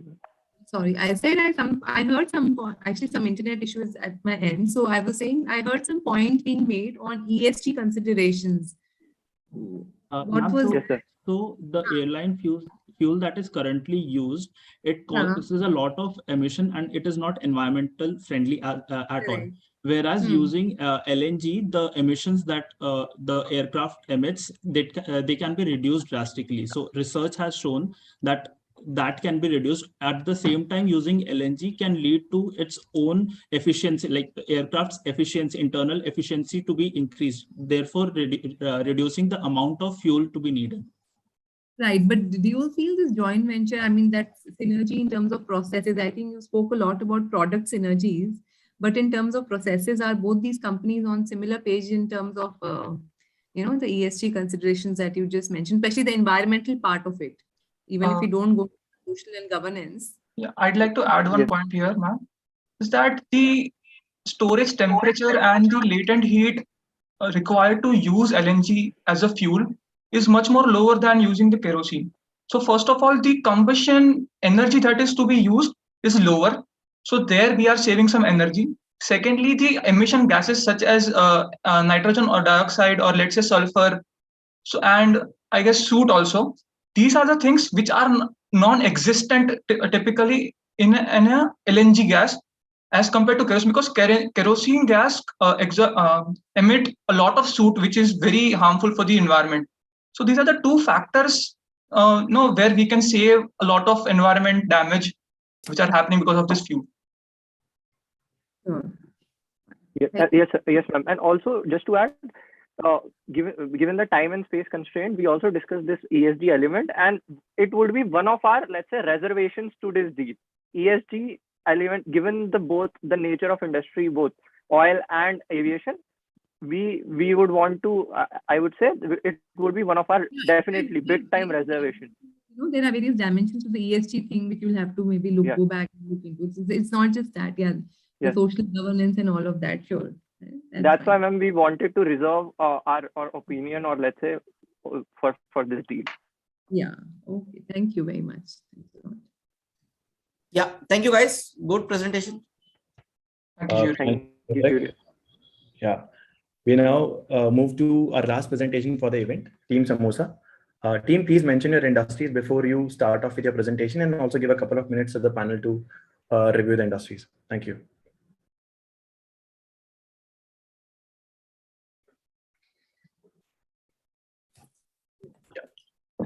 Team, you can present your screen. Yeah. It is visible.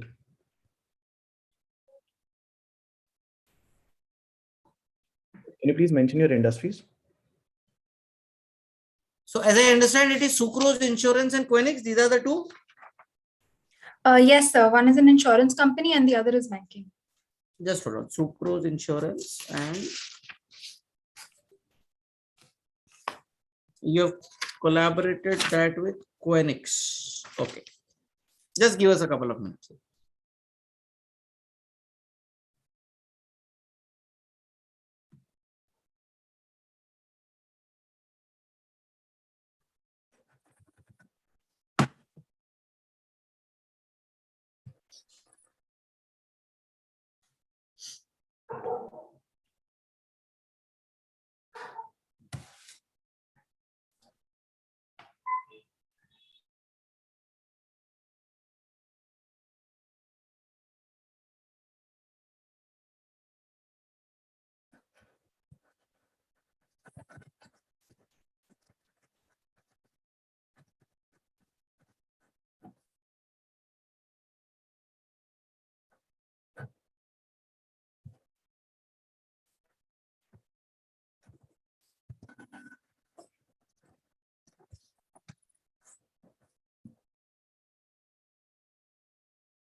Yeah, you have to broaden your screen of presentation. We could see very short image in the overall screen. Is it? Yeah, this is better. No, now it is gone. Yeah, I'm just trying. I hope it is clear now. Yeah, it is clear now. Yeah, you can start as far as I am concerned.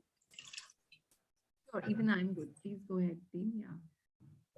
Yeah.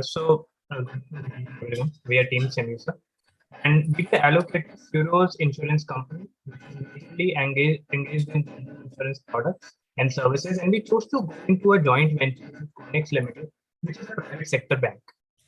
So The why voice this is a little unclear. Can you just recheck?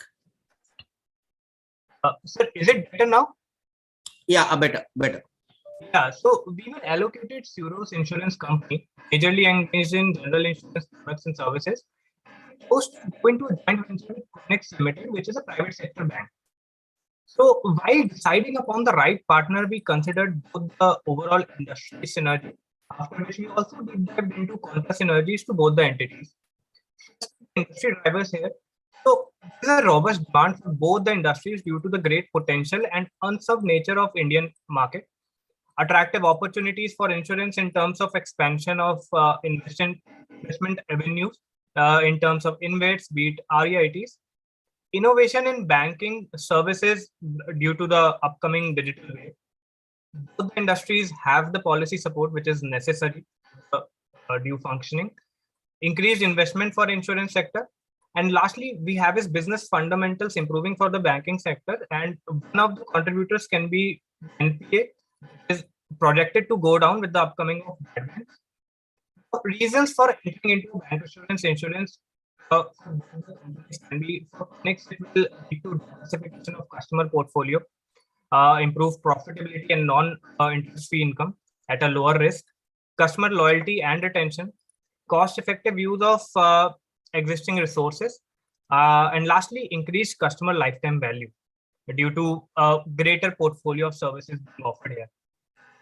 It can be the piggy banking on banks' high market penetration rate, which is actually mentioned in the case.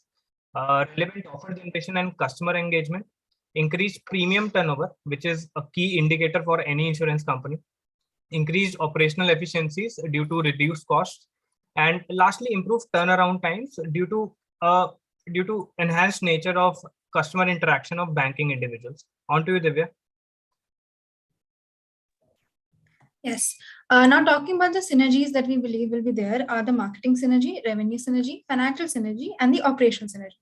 When I talk about marketing synergy, it refers to the benefits that the banking firm and the insurance firm will face. These synergies include information campaigns, marketing tools, research and development benefits, and not only can they advertise each other in each other's offices and websites and launch educational campaigns together as well that boost the businesses of both of them.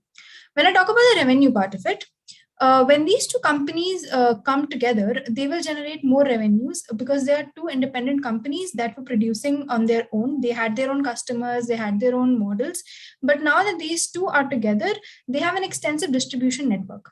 The company benefits, the insurance company benefits from the large number of sales representatives that we have, which are now merged with the sales representatives that a bank might have for the purposes of loans. And now we have the ability to sell the bank has the ability to sell through a wider base, and they also generate a greater profit. The sales force will be motivated through additional income and the ability to offer more products to their clients, and it has more prospects. The good culture of the bank will be a very favorable impact on the insurer. Now, the people who are associated with the bank will now have more faith on the insurance firm, that is Synergies. It helps us in order to also to get customer database like customers' financial standing, spending habits, investment and purchase capacity, so that we offer them the right kind of product that might help them and we sell it to them in an accordance manner. This channel, linking of Syros with Quanix, which is banking, it helps us to enter the rural market. The penetration into the rural market is going to be a very it's going to be a very important point, especially when I talk about the insurance firm. Our insurance firm currently does not offer life insurance. So it's basically focused upon health and the other aspects of it. Now, given the fact that the bank has a wide network, this wide network can be used to take insurance to the rural parts of the nation. It can be used to reach to the farmers, wherein we can, insure the different farming tools, expensive farming tools that they have. This also can be combined with the different government policies that exists. The combined entity also stands to benefit from a lot of financial synergies. Now, as it was mentioned in the case study, that the insurance firm is looking for liquidity. The bank can obviously help our slightly cash-starved, as I would like to put it, insurance firm with the capital, and this helps the insurance firm in turn. Lastly, Mohit, I'd like to say that this model that we follow is going to be a joint venture model. In this model, the bank participates in product distribution and design, and there are joint decision making. There is a high integration when we talk about the infrastructure utilization that is going to happen in this area. Also, I believe that there will be added liquidity, as I mentioned earlier.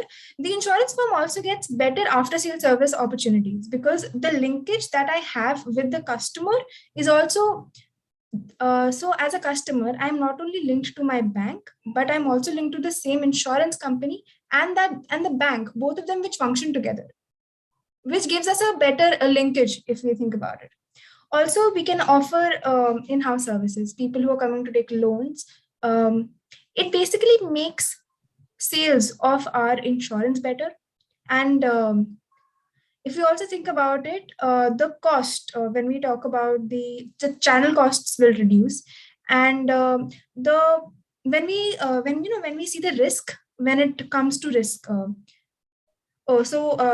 there's just a plan of growth that we'd like to conclude with, and we also made a matrix to tell what channels will benefit and which will not. This is an Arctic matrix that we have. Thank you.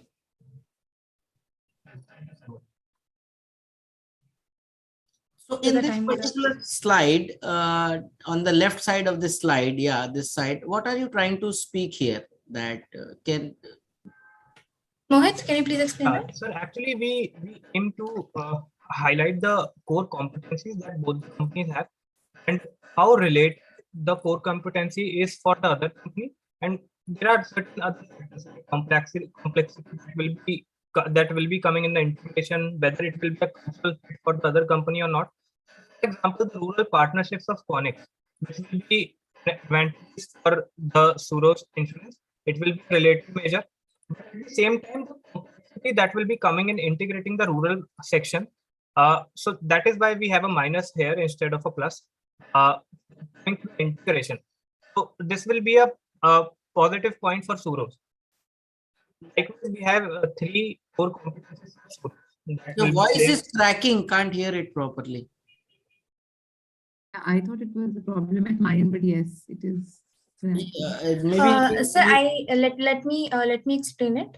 Yeah. So this is an Arctic matrix. So in this matrix, we have some core competencies of both the firms, which can be the multi-channel distribution that Quanix brings in, the rural partnership that the bank brings in, the IT of it, the market leadership that the insurance firm brings in, the IT of the insurance firm, there are Syros, and the multi-channel and the products of Syros. Now, when we combine all this when we combine the advantages and the disadvantages of the banking firm and the insurance firm together, we get this matrix, wherein the advantages it's actually adaptability of the market channel distribution with our distribution channel. Does that help or not? If we move away from this matrix for a time being, what are the top 3 advantages which Syros will get out of this? Advantages to the insurance firm. Yeah, to Suro's insurance company. If they, your idea is to merge these two companies, right? Yes, sir. And make a common entity. Sir, not exactly a complete merger, but we will be going for a joint venture. Yes, sir, a joint venture. Joint venture. Okay, so what are the 3 advantages which Sucrose Insurance will get out of this joint venture?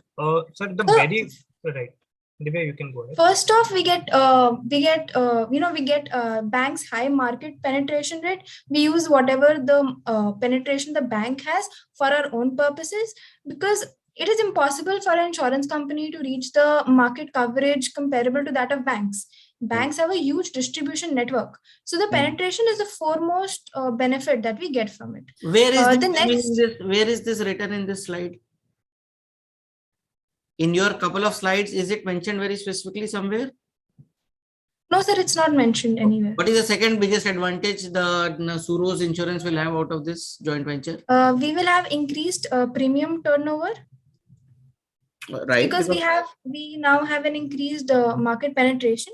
Right. The insurer's motive of increasing premium turnover is also achieved because my bank and my insurance are linked. So that becomes that works together. Bank also lends to a lot of these sectors, which are agricultural sectors and all that. So bank has a very, very wide range of connect with the various entities where he is lending. Yes, sir. These entities themselves are requiring insurance as a product.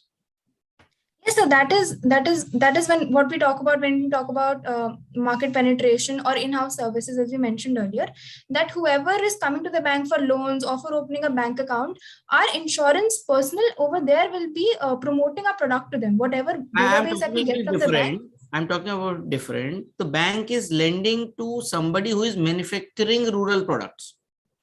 Right? So let's say somebody is manufacturing tractor. Right? Yeah. So bank is a lender to that company, right? Yes. If I am manufacturing, let's say, tractors, I would have taken some loan from some bank, right? Yes, sir.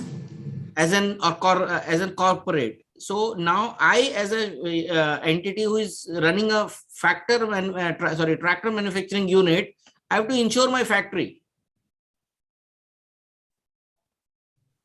Right, sir. Right. If Quenix Bank is my lender and he has given a loan to me and he says that now the insurance of your assets will also I do, I have quite a command on that business. Right, sir, getting it. So there is a clear advantage for both bank to further cross sell. So I'm saying you have spoken all this, but there has to be a very clear synergy in these two entities. So one, you said that wider base. What is the third point? Third biggest advantage to Suros? One is, yes, a wider base of the bank customer distribution network. Second, we just talked about as a product sale to, again, the bank customer base. Anything else? Sir, improved turnaround times, because we have a lot of data that tells us that the turnaround time is. If Mohit can explain this point, please. Yeah. So by the turnaround time, we simply means that the bank employees are more customer dealing and they know that what exactly is the demand of a customer. So like sir, you mentioned that we have given a loan to a tractor manufacturing company. So we here know that what are the insurance needs of that customer. So by these ways, the insurance company is bound to benefit from the data that have been accumulated. What are the 3 main advantages to Quenix?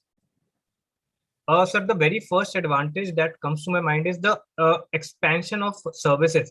So now here Quenix is an entity which gives a broader range of services.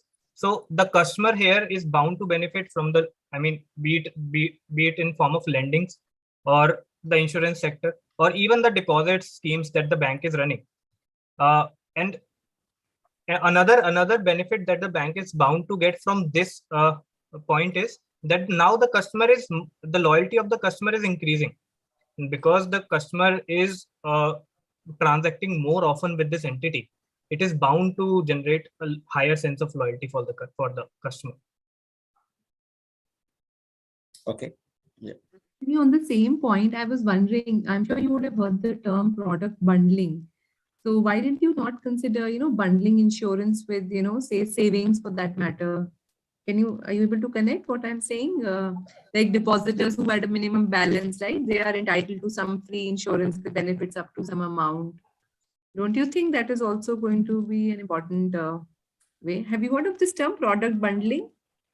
Yes, ma'am. We have heard about this term. So, I mean, obvious na, as sir was telling कि बहुत ही ज़्यादा synergy है banking insurance. Certainly, it's so evident. So why is it that bundling did not come to you? Okay, if the depositors kept in a minimum balance, because having bank account doesn't ensure the usage of the same, है ना?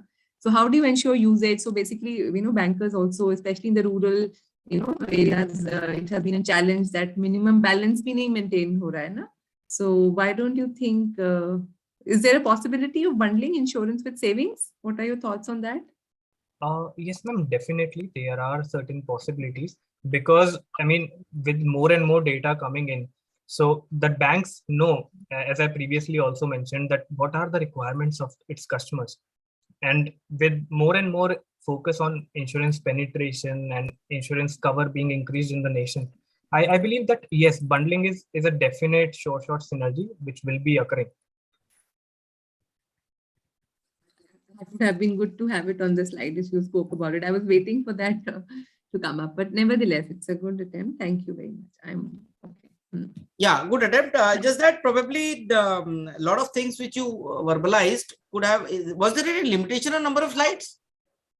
Yes, we had to make 2 slides. 2 slides. As far as I recall. What is your next slide? Can I just go to that?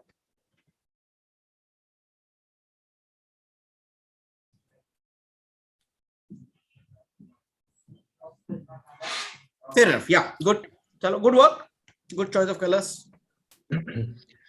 Thank you, Team Musa. I think we are done.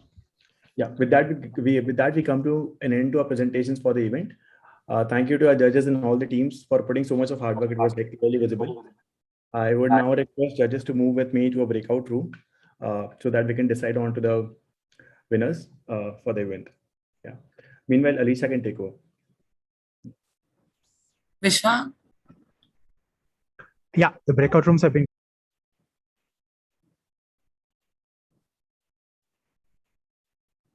Okay, so this brings us to the end of Hall of Fame. We have decided on the winners and the runner-up, and Anshul sir will take it forward from here. Thank you. Hi guys, a very, very tough decision to take here. As I said in the beginning, when we all started this process in the afternoon, I said you all 4 are winners, because reaching up to this level after clearing so many paths in between, I think it's an exceptional journey by you guys, and you guys were truly exceptional as far as when you presented your thoughts on that. It is it's very exciting to see these kind of thoughts coming from you guys, especially when the experience is very, very limited at this point of time in your this thing, and more is towards academics. But wonderful presentation by you guys, and thoughts which we are taking back home after interacting with you guys is immense.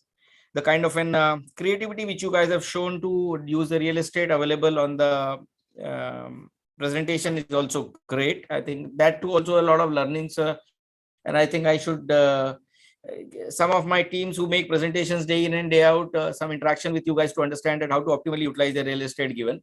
So I think I have to tell my teams also to do all presentations in 3 slides. If they start using their brains properly, they would be able to do it in 3 slides. Otherwise, we keep presenting on 30 sliders. So that's wonderful experience for us today. And again,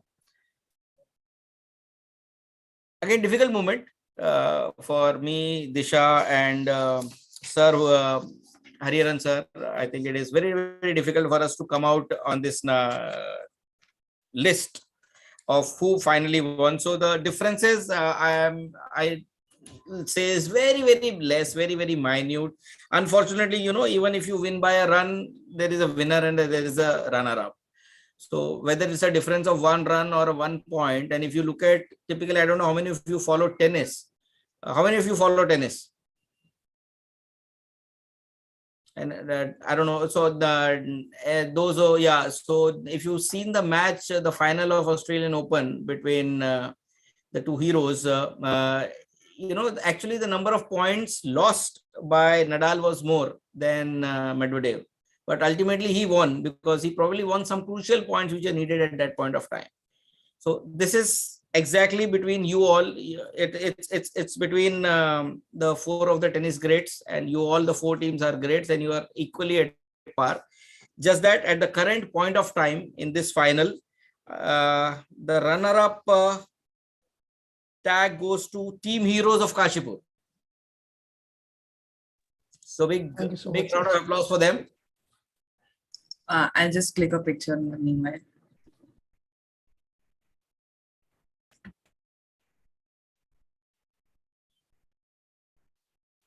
Thank you. So I could see only one hero. Where are the others? So the other one is busy in a class, unfortunately. Oh. So academics and competitions go side by side. Okay, that's good. That's good. So but you guys are in Kashipur now at this point of time? No, sir. I'm at home and he's in Kashipur currently. Okay, chalo, great. I'm sure there would be a great weather at this point of time in Kashipur. Yes, sir. Excellent. So well done, guys. I mean, congratulations. Congratulations. Thank you so much. And tag goes to the team Mavericks. I'm Bangalore.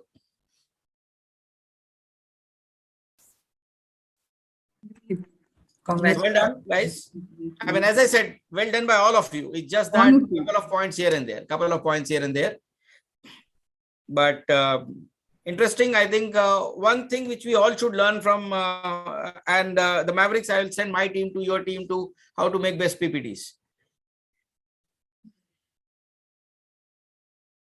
So you will have to spare some time. All of you are in Bangalore at this point of time? No, sir. No, sir. Two of us are in Bangalore. Shivam and I are in Bangalore. Krishna has been at I just left Bangalore a couple of days, so I'm back home. Okay, great. So,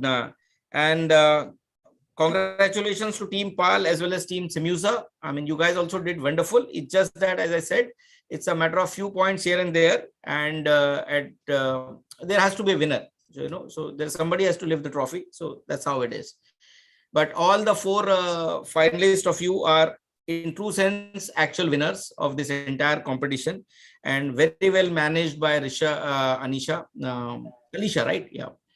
So well managed, and everything happened as per time. So the best thing which I could see that you guys could close out your thoughts in that time, the 6 minutes time given. So all of you almost were precise in clearing your details and giving the thoughts well within the time frame. So that's the biggest takeaway for me, because it's always the time which is of matter, because all of us will run 100 meters any day, but those who do under 10 are the winners. So the time matters. भागने को तो is only 15 seconds. Between that 5 seconds, the world can run 100 meters. So well done, and extremely happy to be part of this. Really thoroughly enjoyed this entire day. Thank you, sir. It's an honor for us to have you, and thank you, Disha ma'am. Is there anything, Disha ma'am, that you would like to add? I think it was very nicely summarized by Anshul sir. I totally, echo the sentiments he's put forth, and truly, it was very difficult for us to announce the winners. But I think, very well done, and it was our pleasure to, sit through your presentations, listen through them, and take back. Of course, there are some learnings. Sorry, that we also take back. So, wish you all the best, and thank you very much. Thanks, Alicia. Thanks, OJAS team. And we'll definitely see if any of these coming days we are traveling to these locations. I'll definitely come and meet you guys. Thank you, sir. It was amazing to have you, an amazing presentation. So congratulations to all the team. If we can just move the winners to the breakout room for them to fill the form, And ma'am and sir, if we can just take 5 minutes more, I know it's been a long day, but just 2 minutes or 3 minutes of your time just to get a feedback of how was the overall event and how was your experience. Definitely. And thank you to all the national finalists. Thank you for making it to this event and making it a success. All the best to you all. I think you can